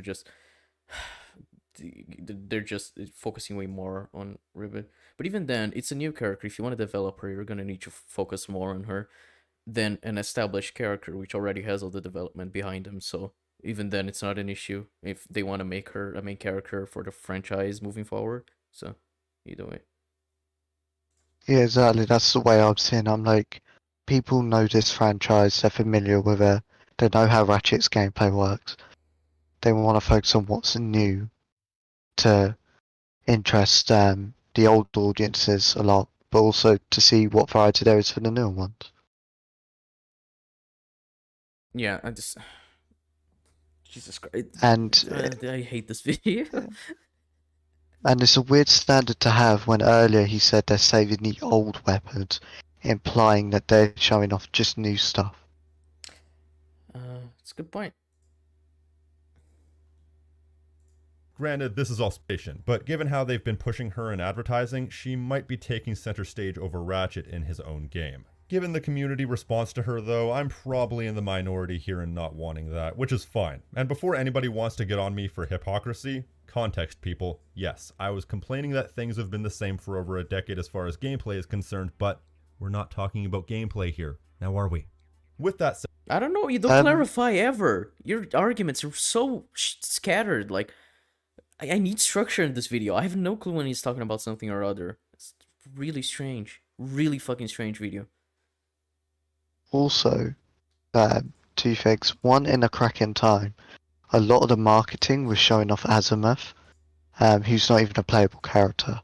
But they were showing him off because he was integral to the story, and it's like a big deal to see a Lombax because they're meant to be extinct in Ratchet's dimension. So it's like, oh, new Lombax, who are they? Let's tease them. And you are talking about gameplay to an extent. Rivet's not going to be one-to-one as Ratchet. It's not like a Ratchet skin. So, to an extent, you are covering gameplay. I don't like this guy. Me neither. Said, however, it's still clear to me that she has the most potential out of pretty much everything we've seen so far. However, as the saying goes, you can't buy a house with potential, and all my goodwill for all these ideas run into the same wall. From what we've seen so far, the dialogue in this game is awful. That's one thing that people seem to have misunderstood in my initial video, is that when I was criticizing the writing of Ratchet 2016, I was specifically referring to the in-game writing. Because believe it or not, the actual movie is fairly bland but inoffensive dialogue-wise. I'd say pretty much all the worst elements of the writing were game exclusive. Hashtag Gadgetron, I've died and gone to heaven, that exchange with Skid McMarks, and so on and so on and so on. These are all moments that were present in the game but not in the movie. And when the dialogue wasn't being horrendously cringeworthy, it was just being incredibly dry and unmemorable. So the dialogue was dry half the time and the other half of the time it was cringeworthy. Yeah, that's not good. And these were all things that Insomniac games added themselves under their own volition. So it shows me that No, they didn't. No, they didn't. No, they didn't. I really don't care. So- Like, I don't know, dude. This is such a weird video. The structure is all over the place. He keeps leaving out context. So he implies that it was completely Insomniac's choice. No, they were kind of forced into how the game should be to tie in with the movie. So if Ratchet's completely different to his movie counterpart, that would throw people off. So that's why certain jokes that Insomniac had never done were in there. Not to say that they might not appear in Rift Apart. Some could, but they couldn't be like close to the mark in its humor, like in every single fucking other game. Like they were in 2016. Like, for example, a postal structure game. Nefarious tells Quark to get bent after Quark makes a mention about modifying his quadritizer and congratulating Nefarious on doing something. That's not kid friendly at all. That's close to the mark. It's not dry. So he just ignores context that the 2016 game was very it lacked creativity because it was a movie product. It was rushed as well, to be honest, because it had to be.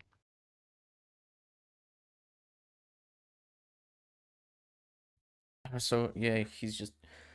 I don't know. I was gonna say wrong. It seems like he's lying at this point. I don't know. It's just a really disingenuous video, which is weird because he seems like a is. fan of Ratchet and Clank, but he wants to hate on this new game, despite the reasons all pointing towards him not hating it. But you know, whatever.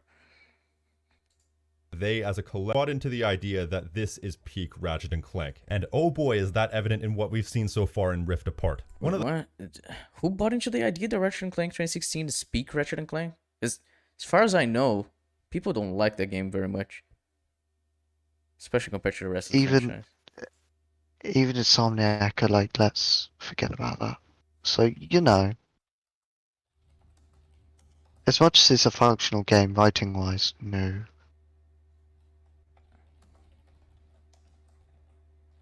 One of the very first lines is this. We're going to a dimension where I always win! What the hell is that? Is this Right? What's the problem with that dialogue? I'm going to a dimension where I always win. That's okay. Like, that makes Hey. implicit what his motivations are, which for someone who has never played the game, I know, okay, so he wants power and he wants to win. He is going to a dimension where, yeah, we know that the Nefarious from the other dimension actually won. So I'm going to a dimension where I always win. Makes sense for his character to do that. And it states where they're going. I don't see the issue. Unless the context makes it forced, which I doubt, but you know. Hey, I wonder whether in the previous games Nefarious has always boasted about his plans. Oh fucking wait, he did! In this first cutscene in both the games. Oh. Almost like this is a character trait. And it's consistent. Can't have that. Fuck off, dude. This is so retarded. Like, Jesus. Is this Ratchet and Clank or is it a Saturday morning cartoon? But like, I don't know. Ratchet and Clank never seemed to me like the kind of game where the dialogue would be the most. It wouldn't be like Hill House level dialogue. For me, it's always like it's goofy and fun and on the nose, kind of like the original Spider-Man trilogy, but not in a way that it's like bad. Where it's like, yeah, it's goofy, it's cheesy, but it it makes sense within the story, which is fine. So it's like I don't see you're taking such issue with that line of dialogue. Like Ratchet and Clank is not this fucking auteur fucking game like Ori in the Will of the Wisps or whatever. It's like it's just it seems like a really goofy game or like a fun game to play. It's not gonna have the kind of dialogue like that you want it to have, I guess. I don't know. It seems really strange. If I had to describe Ratchet and Clank franchise rating, the exception probably being A Crack in Time, because that one took itself very seriously. It did well at that. It's a very crude, goofy franchise, and it's not like goofy in a way that it tries to be funny, goofy, and then it comes off poorly. 2016 was that, but often it was added charm to the game, like Crash does, but less extreme. And then crude humor, it was quite adult, for the people that understood. Trick question. It's evidently both. And there are just so many moments in the new footage that we've seen that really goes to show exactly what kind of tone they're going for. It's so bad. And given the fact that these are in the trailers, So. this is evidently the best of what they have. How do I steer this thing? Ask nicely. Slow down, please. Dad's not listening. Oh, and What's the problem with the dialogue? It's goofy fun. It's like ask him politely. That was a funny line. I like that. What's Hey, I hate wonder this if video. the two leads have had bantering in this form before. I wonder if that's ever happened. Oh, almost like it's in every game after the first. Oh. This video is painful, and I'm not even a fan of the franchise. nice work, Caesar-Con. This is so exciting! What's the problem with that? She thinks this is a test. She wants This to, pisses me off as well. like the this context pisses me makes that off line 'cause he's so a- good. It's like, yeah, it's funny because she thinks she's being tested to like rise the ranks, which is kind of like that same thing in the what's the name of that Doctor Who episode, the long game. It's like, yeah, she thinks it's the test, and when he says good job, it's like, oh my god, I'm actually gonna get promoted. It's like, yeah, it's funny. I like it. It's goofy. And there's a second meaning to it. So for people that enjoyed the franchise, the spin-off game was called Secret Agent Clank. So it's like a homage to that, and it fits in the context. I wonder if Ratchet has done this kind of dialogue before, Impossible. since the Future Saga. Maybe he has. Lombax and his Robopet across dimensions just to get stopped by some fuzzballs. So you got like 9.5 seconds to tell us where they're at. Don't listen. What's the problem with that fucking? Ah! I'm really angry. I don't know if you could tell. No, not at all. to him, Bolts. If you're broken, so am I. And I think we're pretty awesome. Have any Yeah, that's the line that I was referencing earlier that I think is really cool.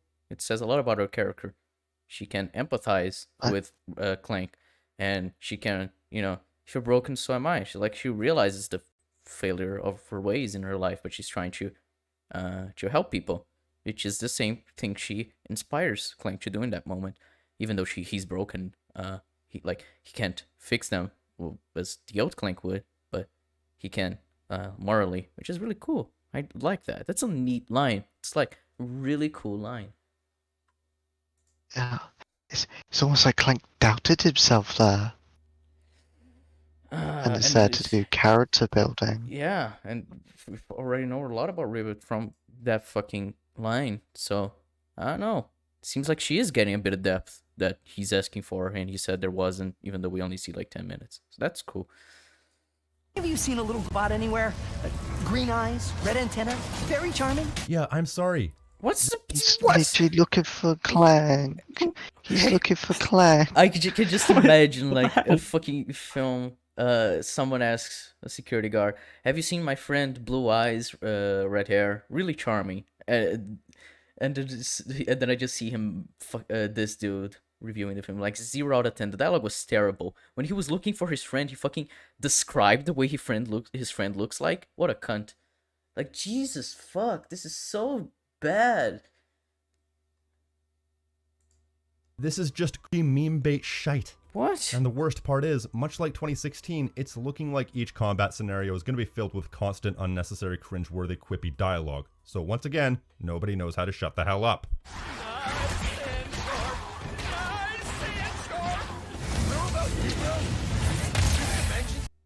It's literally making the world feel more alive, you cunt. Of course they're going to be scared. They're getting attacked. Like, Okay, so criticism that EFAP has a lot about Resident Evil 8, which I agree with. It's Ethan, the main character. He feels like he's not actually a character. Like, he reacts to stuff. It's like, he just says, "What the fuck?" Or, like, he has the most generic action hero lines, but he's not actually a character. But they're trying to make him a character because they want the player to care about his journey within Resident Evil 8 and 7.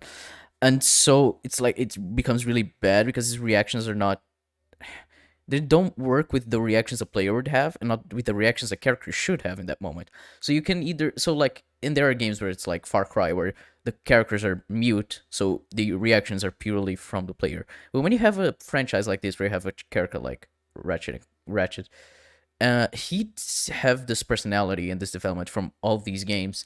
During fights, he would be like reacting to the stuff around him, and it's like it makes the character feel more like a character rather than just a piece you're controlling. It feels like you're on the journey with him and not that he's just like a blank piece of paper that you're using to the purposes of being of playing the game. It's like it feels like it's more than that. Or like you said, it makes the world feel more alive. So this isn't bad. Like, I'm sorry. and I'm going to point out a double standard by him, because, again, playing the third game, so in these cases he's using NPCs. I'm currently on a mission where you just hear the Galactic Rangers comment on what's going on. Yeah, but he doesn't want it to be like the old games, except for gameplay, which he also doesn't want old weapons to come back. But I don't fucking know. I don't know what he wants. Freaking hard!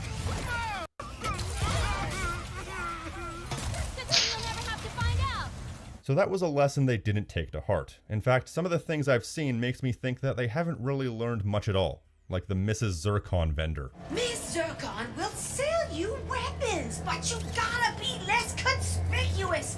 Goodness gracious, great balls of shoot me. What's the problem? What is it with you people in Zircon? It's like every game now. What? And they're doubling down on it with this game. And my What's the biggest fear problem? with all of this, or at least one of them, is the possibility that this game is not going to have any teeth. In spite of the setup to the game having good stakes, I think it's not going to try and say anything, it's not going to try and make you feel anything, it's not going to try and be heavy. All because... Literally the first fucking cutscene has an emotional moment with Ratchet and Clank, where Clank fixes the Dimensionator, which Nefarious steals, because he wanted Ratchet to go visit his own Lombax dimension and be with his family and his loved ones. What about the thing with the fixer from the Because IGN preview? he's thanking Ratchet. Yeah, it's like, what? He's literally... If your first cutscene is Clank going, "I've built this for you, so you can be with your family, as thanks for like helping me and being my best friend." And then Like you the have game during is them being separated and Clank being broken. Like that's already pretty emotional for a fan of the franchise, I'd say. Like just, it's 100%. yeah. This Them is, being them being separated is like the last time it happened was a cracking time, and that was the most emotional game by far. And then you got the fact that Clank being broken, doubting himself, and then he uses his acceptance to the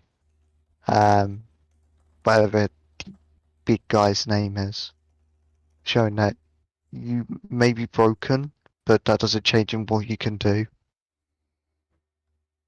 That's telling something, and it's like you're just ignoring that for this, whatever this is. yeah. The dialogue is so childishly irreverent that it looks like it's going to ruin any attempts at drama or complex theming what the earlier... yes, because sorry, because having something geared towards children dialogue, child humor, can never ever have something be emotionally resonant, right? Because the Toy Story franchise doesn't exist, because the Lion fucking King doesn't exist.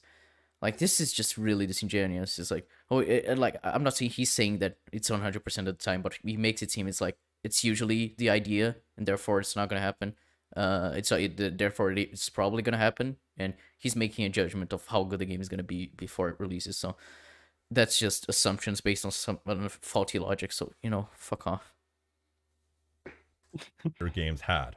It's one of those cases where if characters can't take the story seriously, then it loses all stakes, which is sad because But they do take the story. You just showed a moment where Literally, character when was scared. you literally see Ratchet first see Clank on the river, and he looks shocked, and he shouts his name. I'm like, okay.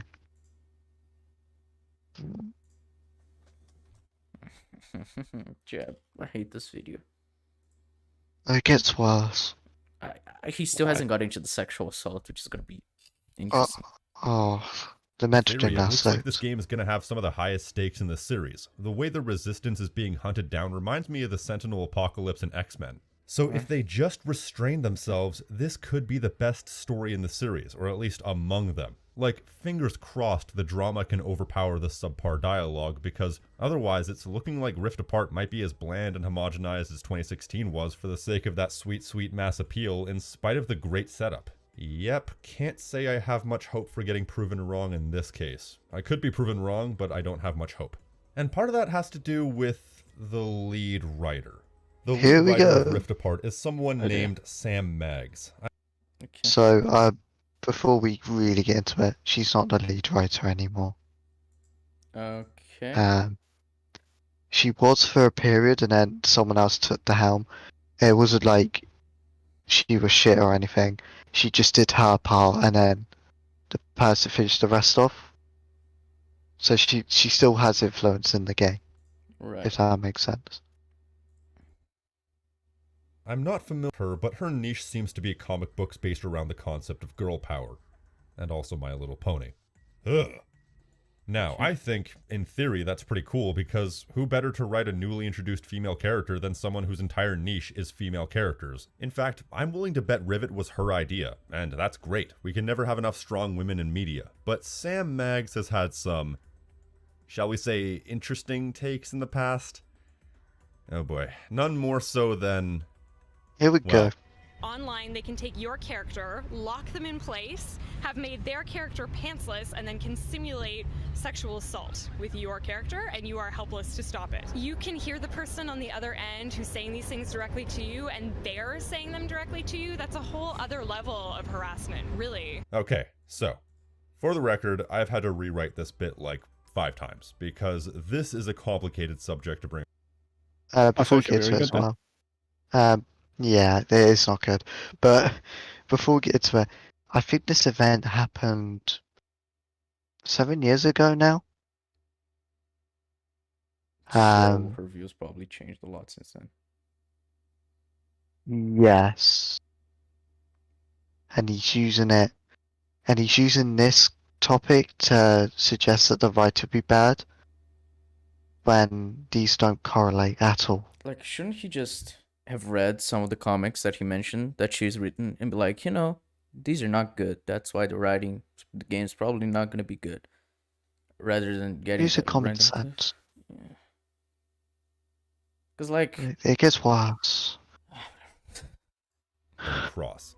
I want to specify before we go on that I absolutely do not intend any of the following statements as a personal attack on Sam Maggs. At worst, I intend this as a critique of her body of work and how I believe it may affect Rift Apart. She probably has to put up with a lot of crap, and I don't want to add to that. And I'm gonna put a trigger warning here because, unfortunately, thanks to her, I have to discuss sexual assault. You don't. So yeah, I think you just What? really forced this Really topic don't? into the video, but okay. yeah, he chose to cover this. This had nothing to do with Ratchet and Clank. This is about GTA.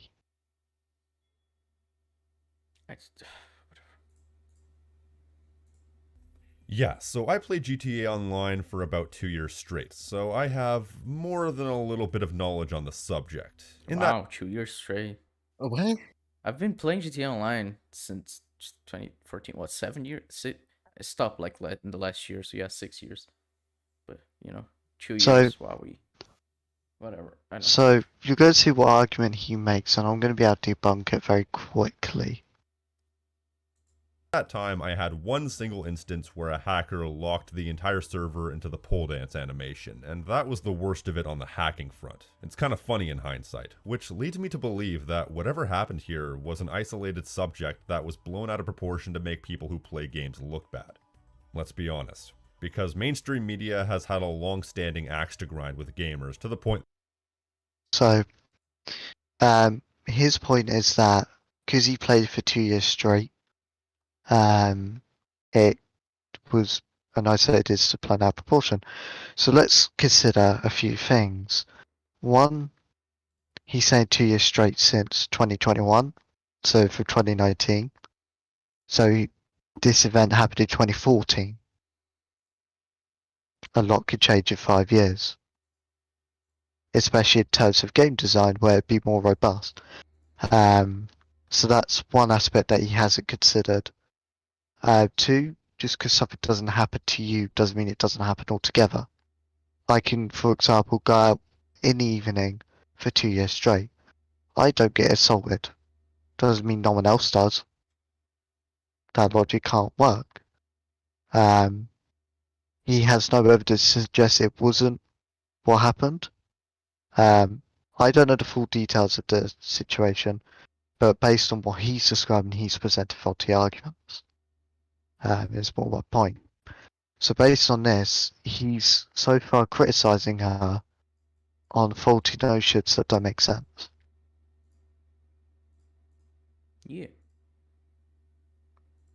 That I hate the gamer because it carries so much baggage. Sam participated in this hit piece. She was one of the figureheads. This alone showed her hand in how she feels about players of violent video games, and now she is the lead writer of a big game? You see why that doesn't really sit well with me? I feel like there's a conflict of interest here. Granted, it's a different type of game to GTA, but I don't know how deep this goes for her. As for the news story, I have no doubt in my mind that it was blown out of proportion just for a TV spot specifically to make players of violent video games look like maniacs, where most of them are just regular people. And what irks me the most is that it concerns sexual assault. I'ma be real with... So that's his crux of his point. He's going, Rift Apart could be bad because she partook in this. We don't know how deep her quote-unquote hatred for violent video games go. I'm just... Why? Insomniac would not hire her if they didn't think in some way that she was competent. Like, they're not gonna say, oh, this person actually wants to ruin the fucking gaming world. Let's hire her. Like, this is retarded. Obviously, she's changed her mind since then. You like Black Cat as a character? Just question. In the Spider-Man games. Yeah. Yeah? I guess all of you did. Well, she spearheaded Black Cat. So There we go. Awesome. Well, that's interesting. Yeah, no, that Yeah, entirely isn't it? refutes his point then. So yeah, she was in charge of that, and she was in charge of one of the DLCs. I think it was, what one was that? Silver Lining, it might have been. I still haven't played it. But she's someone. They're not as good as the core game, but they're not like god awful. But yeah, she's behind that. He hasn't been able to disprove what happened, did not happen, or was blown out of proportion.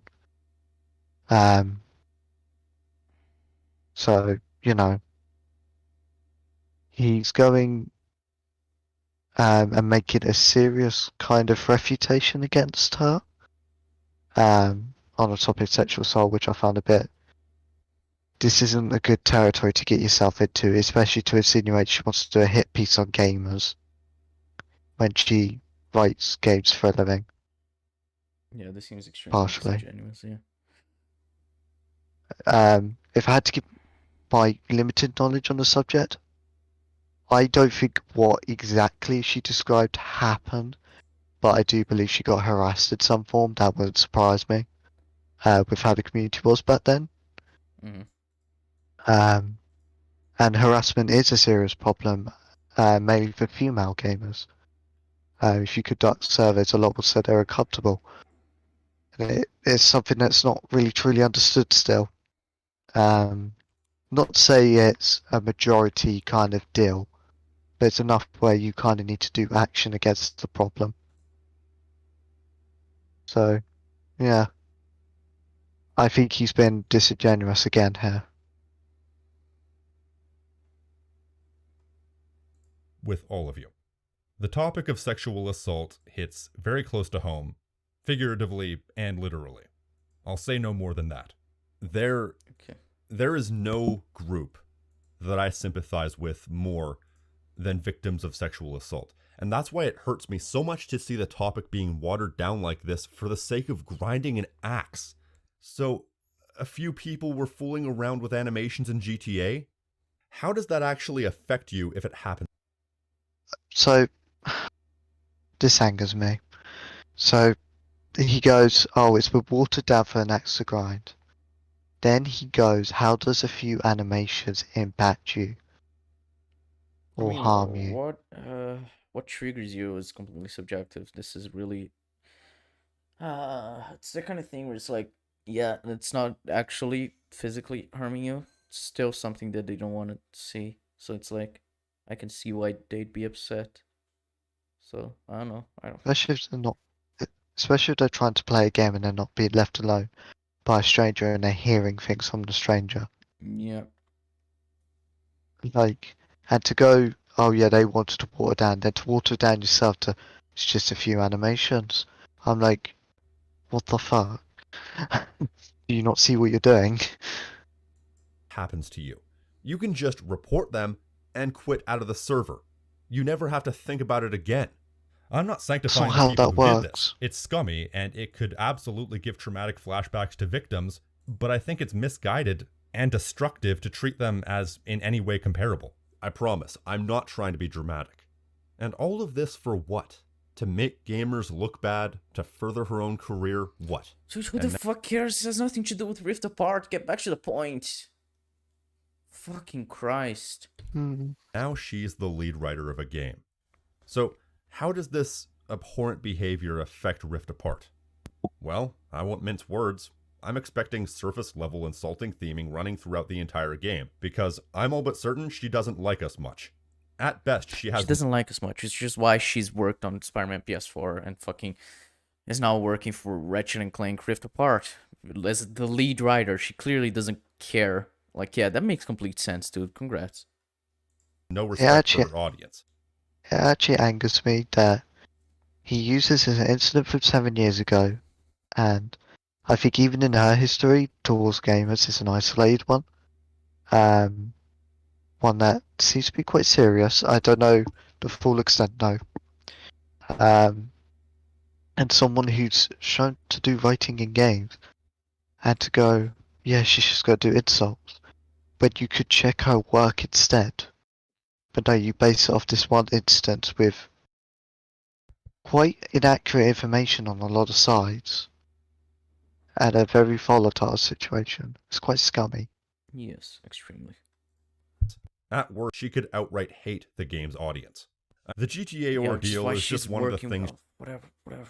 she's done that shows that this might have been a conflict of interest, and if she can't be even-handed with the subject of her own audience, I'm not sure I can trust her to be even-handed with anything. Granted, the audience of GTA and Ratchet and Clank are not necessarily the same audience, but once again, we don't know how deep this goes for her.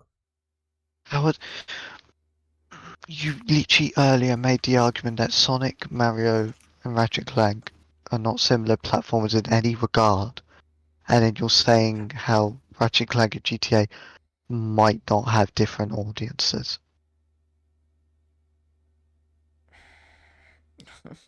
Whatever. I just this is really retarded. I don't like this entire portion of the video is completely pointless. What else It's could like- this mean for the...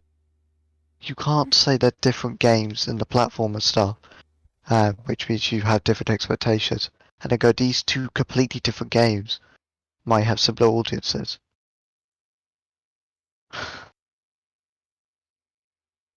the 99% of the game we didn't see? Could the very niche in the comic sphere that she occupies be a detriment to the game rather than an enhancement? Once again, I want Rivet to be a strong character, and from what we've seen so far, she has been appealing. But what I don't want is them making Ratchet into a bumbling goof who's incapable of doing anything on his own, and making Rivet a badass action girl. Half the game is with him on his own, without Clank. If anything, he's gonna be more fucking competent than Rivet because he doesn't have Clank to help him. And they show nothing to indicate that. Girl Make who's no fucking effortlessly better than assumptions. everyone else. It wouldn't be the first time something like this has happened, and I also don't want them to make this game Rivet and Clank featuring Ratchet. Can I trust that they won't do these things? I mean, we haven't seen much evidence to this effect yet, but based on Just say while showing gameplay of literally Ratchet on his own. But whatever. the writer, I'm not holding my breath. But to be fair, these are more palatable than some of the other possible outcomes, like how I almost expect this game to end with Ratchet giving Rivet Clank and walking off into the sunset, letting her be the new series protagonist. What? So, one, he's already ignoring the other lead, right? And two, where the fuck is this fucking retard got this idea from? It's just he's not headcanon good. this shit to like be the worst possible way to see the game going for some reason. Like, I understand having these concerns, but they're literally based on nothing.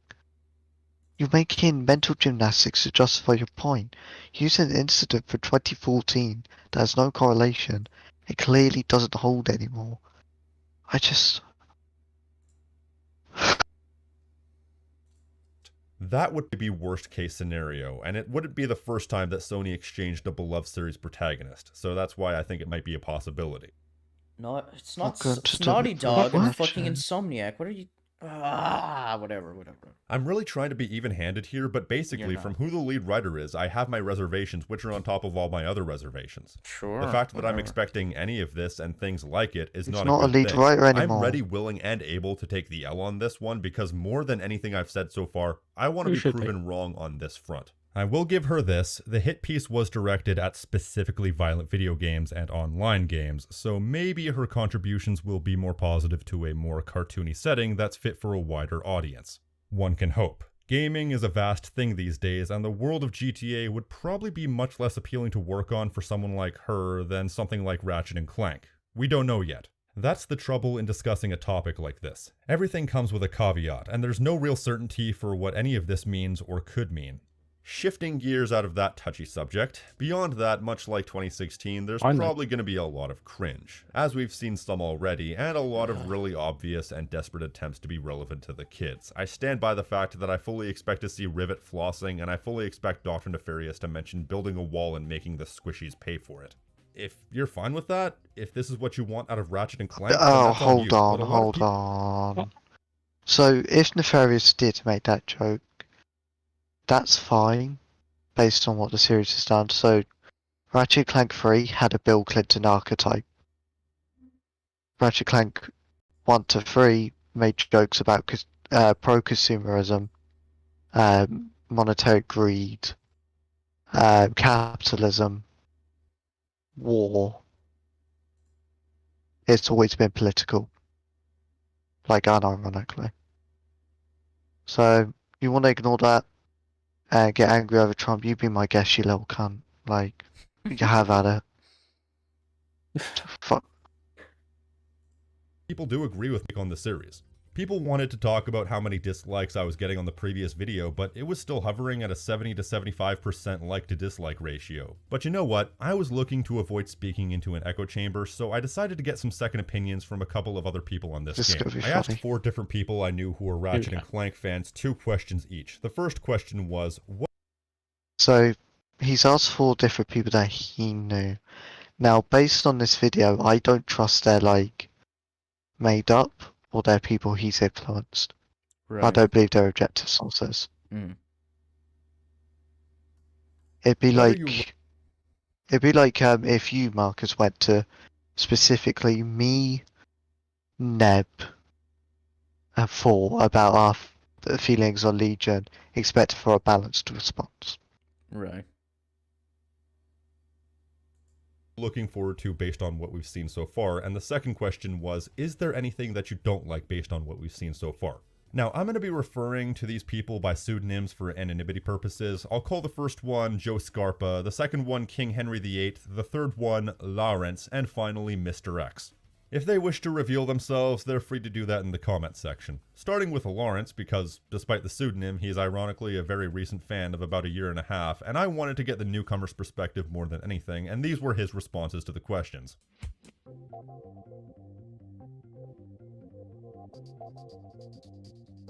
Dialogue is cringe. No. Ratchet looks gross. Kill yourself.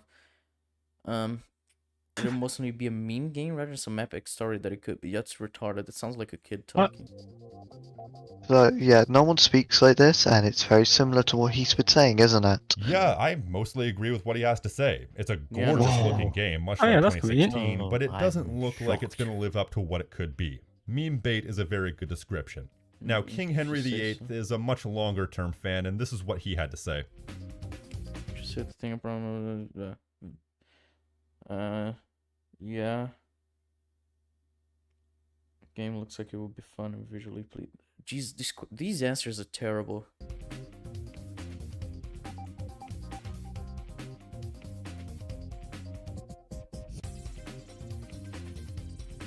Yeah, what's worried about is the writing. This is the okay. Okay.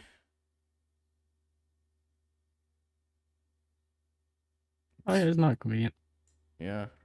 Wait, I just hope there are a lot of moments where you're hopping back and forth between a bunch of different, you know, I'm a fan of set pieces and they're done well, like Uncharted a lot.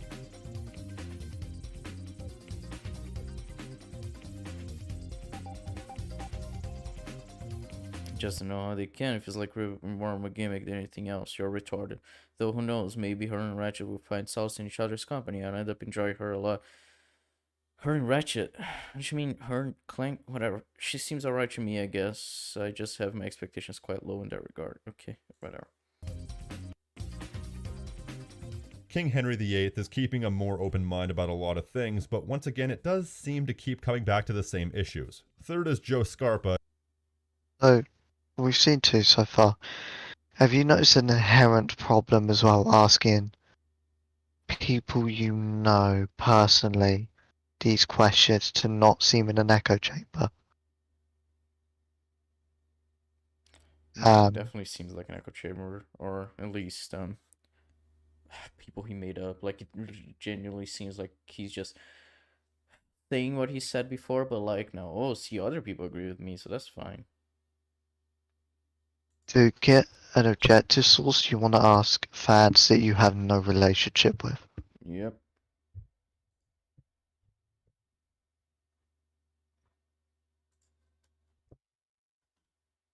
Aka Chief J Strongbow, who has some strong words for this game. I think I have the ability to dash while fighting is like nothing really, just more whatever. Okay. Should be going nowhere. You have to play the game first, of course, with a part in the latest trailer where Ratchet sees Clank in Nefarious' office. Feel like it's just that part. That's it. Where you go to No, it Nefarious. doesn't. No, it doesn't. Oh my god.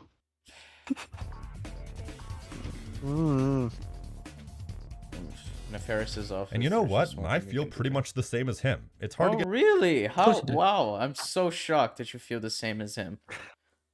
excited for a game when you know it's probably not going to be anything you haven't seen before. And finally, It's just... Mr. X, or Mr. X if you will.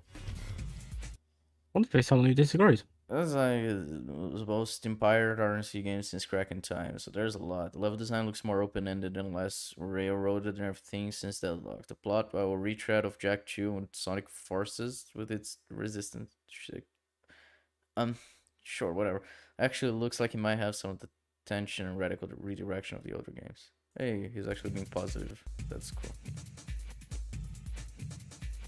Core combat loop looks radically retooled, so it won't just be the same tools of destruction rehash of the past 9 games. Platforming appears to have made a triumphant return to the core game loop, with Ratchet receiving some interesting Mega Man-inspired platforming affordances. Even the music, despite the lack of David, that actually sounds like it's trying to be more than generic film score draws. Rivet herself seems like a charming character. Yo, this dude seems kind of pissed. Do you wanna notice something there? Why would he say tools of destruction rehash? I don't know. Why would he have the exact same notion as the guy making this video? From the exact same game. Maybe it's just a coincidence, Jab. How dare you? The returning The blatant voice actors sound tired and old. I don't... whatever. The blatant retcon... I don't care. From the... It's not from a Gen retcon. X says stuck, and it doesn't look there for any other reason than fan service. The speed of writing looks sluggish in one of... it does not It's look not a sluggish. retcon. They literally lost in the second game and they had to disband and rebrand. Fuck this fucking off. The basic platform controls look a bit jank. How? In-game play cutscenes Mr. are back. X, go home. Don't appear to have subtitles, which might make it easy to miss key dialogue. What? Just turn on the subtitles. What? It's literally the accessibility options. And Angela continues to be blatantly ignored by the new Reddit. Okay. Whatever. I wonder where we heard that one. He's definitely the most excited for the game, and I appreciate that. It's good we're getting a variety of opinions. He Yes, definitely of course. brings up a good point about the voice acting. I haven't mentioned it yet, Only but one was positive. I'm glad we're getting a variety of opinions while he said some beats that are verbatim what I said. Only one was positive, and he had the exact same point as you. Gotta love variety, don't you? Jesus fuck. Okay. Clank especially, like, he's struggling. I, a dimensional pocket? Perhaps a symptom of the Dimensionator's destruction. And I do agree with his point about how the story has the potential to be great, and the new gameplay ideas also have a lot of potential as well. Point is, will they live up to that potential? I'm glad to see that we have a variety of opinions, but everyone I've talked to has reservations in their own right. And that, my friends, is why I think you should be wary of Ratchet and Clank Rift Apart. No, of course people are gonna have reservations. Like, what? That's... Oh yes, people have reservations, therefore you should be wary. Like, yeah, no shit. Not everything in a game is gonna be perfect. Like, Spider-Man PS4 is a really good game. It's not perfect either. Whatever. I like how I've everyone should be mostly said- wary. And then I'm like, it's gonna be the best PS5 kid to release. I'm calling it. I get these things right.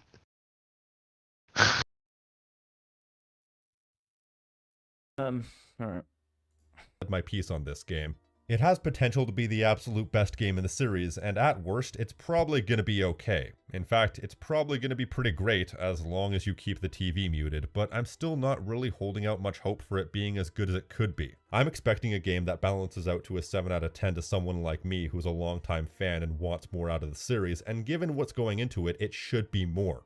Lest we forget, not all games are treated equally. To me, Ratchet and Clank is more than just the gameplay. It has to work on multiple levels to be considered truly great, and it's been skipping out on a lot of those levels in recent years, and it doesn't look like that's changing. I have no qualms about being critical towards things that I enjoy, and Ratchet and Clank has been consistently disappointing me for a decade, with the exception of Into the Nexus. So why am I still a fan? Because I still love this series and I want it to be better. Yes. But even since 2013, the company's views of Ratchet and Clank have shifted heavily. Recently, a developer conference that Insomniac was holding a couple years back came to my attention. What struck me is that it basically confirmed everything that I've been thinking about the series ever since Tools of Destruction. Basic summary is that after Deadlocked didn't quite have the same critical and commercial success as Up Your Arsenal, Insomniac Games concluded that they needed to abandon any pretense of trying things new with Ratchet and Clank to try and isolate the exact element.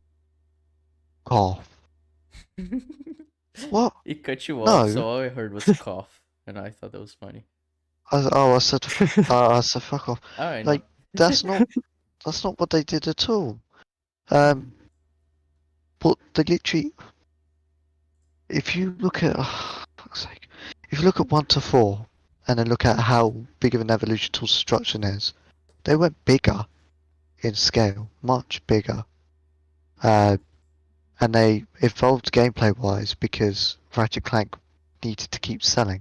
That's why Jak and Daxter died out, I guess. Sly definitely died out. That's why Ratchet Clank is the only PS2 platformer still around. Because it evolved, it adapts.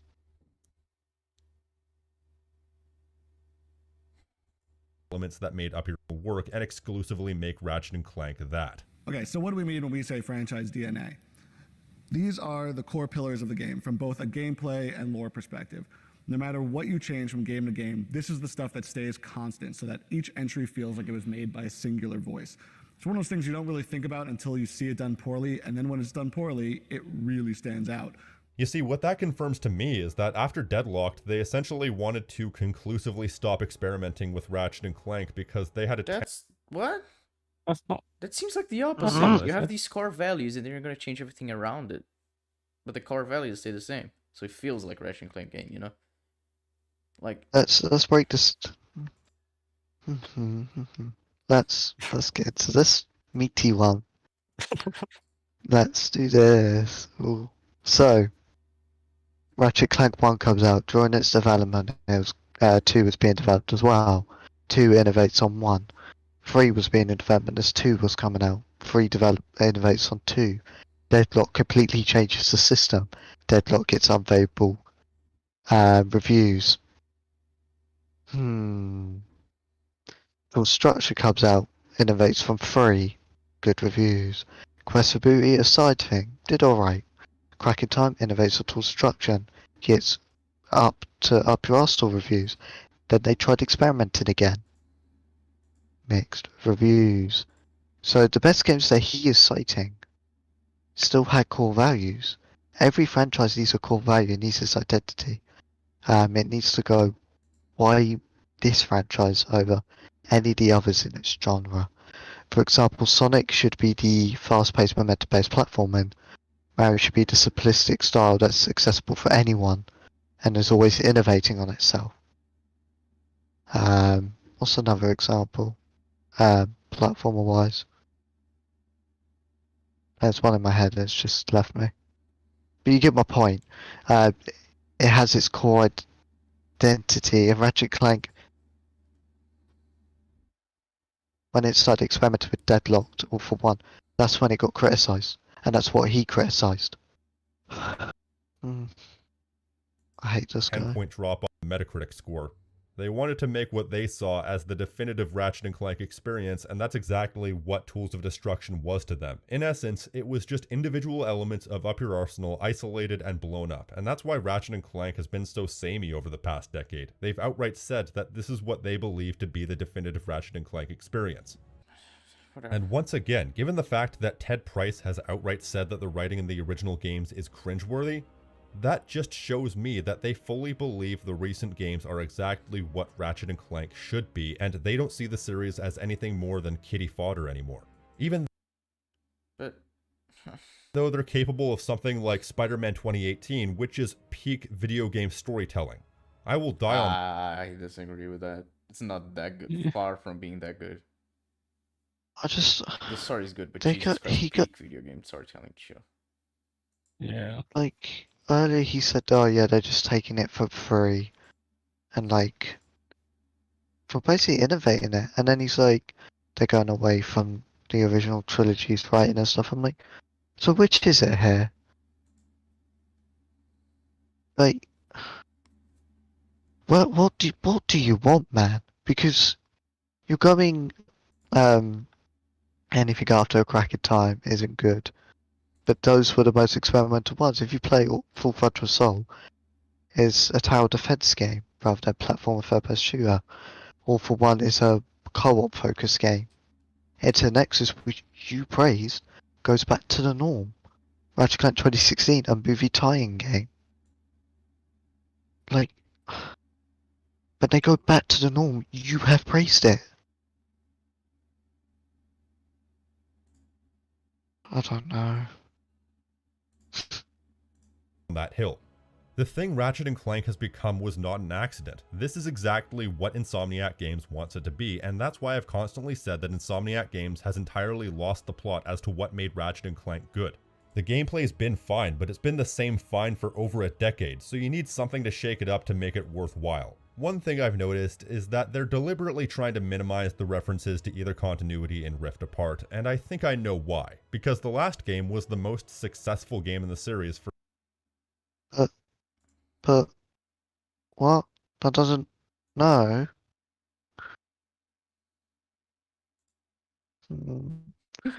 The core push of the game is something that's intrinsic to the PS3 games. What? This guy's not making sense, guys. Wow, really? I The hadn't dimension... noticed. The Dimensionator is a key plot device in Tools of Destruction. And that's what... And it's continued from the ending and into the Nexus. Oh. This guy. or worse. Of course they don't want to alienate those fans, so they've put the elements in place so that it doesn't make it clear to anyone who hasn't played the rest of the series that there was more to the story. They even described this No, as— it is quite clear that there is more of a story. It's just... it's like, you know, how Doctor Who has tons of jumping off points. Like, you can start at Series 1, or Series 5, Series 10, or Series 11. They all have episodes that are like reintroducing the Doctor and who he is and what the show is about. You know, it's kind of the same thing here. You know, there's stuff before, but if there's good to have jumping on points for new fans. You know, I don't really see a problem with it. as a standalone game. Rift Apart is a standalone adventure that you won't want to miss. Doesn't that kind of detract from the game, knowing that in an effort to not try and alienate new— You literally praised Tools of Destruction time and time again, and that's standalone from... Come on, Jabber. You said it was... finishing this video. Like, he literally said Tools of Destruction was the last one they put effort in. That has... Honestly, that has no connection to the previous games. None. This has more connection to games that came before it. It's literally bringing back a character from the third game, which is Skip McMarks. And it's doing a twist on a character from the Future Saga. Pietro's a twist on Rusty Pete. And, you know, Nefarious. Yep, Nefarious, but no references to the old games.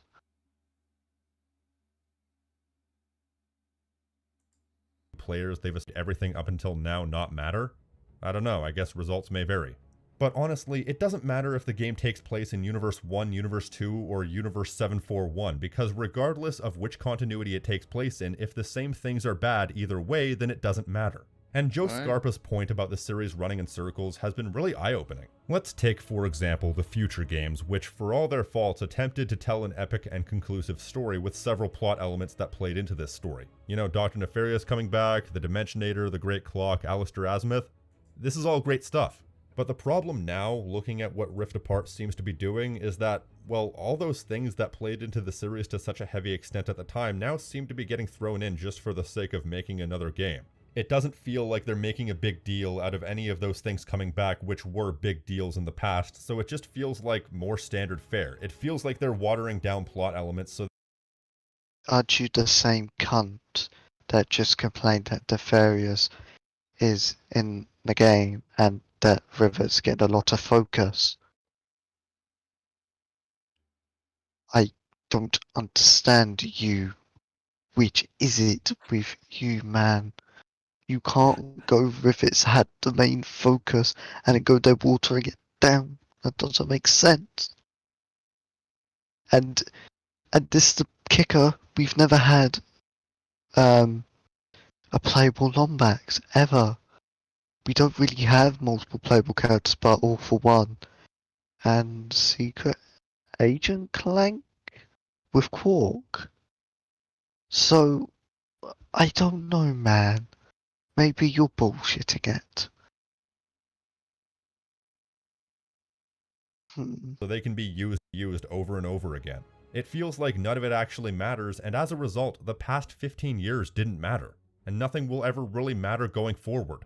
I made a bold prediction in the first video that Rift Apart was going to be the last Ratchet and Clank. Now, I said it was bold for a reason, because I didn't fully believe it myself, and now I will fully take that back because I do feel like they're preparing for another 10 to 15 years of sequelizing this series into the ground. But in this new age, from a presentation standpoint, there'll be nothing about it that's good like the original games were good, and there'll be nothing about it that's good like the future games were good. They're essentially going to make it as bland and homogenized as possible to appeal to as wide of a demographic. One word I would never, ever, ever use to talk about Rift Apart from what I've seen is bland. Whatever. As possible. Why? So Ratchet and Clank can become Sony's Mario. And given what we used to have, given what this series used to be, I hate that. Okay. Anyway, I've covered a lot of ground here, I've said a lot, and I don't really want this channel to turn into a breaking news channel, so I'm gonna stop here. I apologize if this video was a bit scattershot or long-winded, but this has been a very complicated topic. Soon I'll be getting back into more editorialized content about topics I personally enjoy and less obligatory opinion pieces on things that are happening. So like this video, leave a comment and subscribe if you liked it, and leave a dislike if you didn't. Either way, you're helping this channel out. If you don't do any of this, Pennywise will come into your room at night and beat you with a novelty-sized baseball bat. I've been Tactical Bacon Productions, saying what I want, when I want, and I'll catch you on the flip side. Peace. Poke on the bacon. Hey, we did it. We fucking did it. This video was terrible. Gee, I'm fucking done after this, and I was supposed to be watching Terriers like literally right now. I had to push back for like 30 minutes. Yeah, like everyone is waiting for me because of that. So that's cool. But yeah, this was a terrible video. This was an interesting ECUM. This is like kind of experimental in a way, where it's just us four talking about shit for hours, like not really focused. I don't know, it definitely didn't perform as well as our other ECUMs, I guess. Of course, like we're not covering any topical trending topics, you know, but it still, it was fun, and I'm glad we did this. And yeah, any parting thoughts? I despise this video, and you could tell I actually got genuinely angry. Yeah, Ratchet and Clank Rift Apart seems like it'll be a really cool game, and this is just really disingenuous. It got so many details wrong.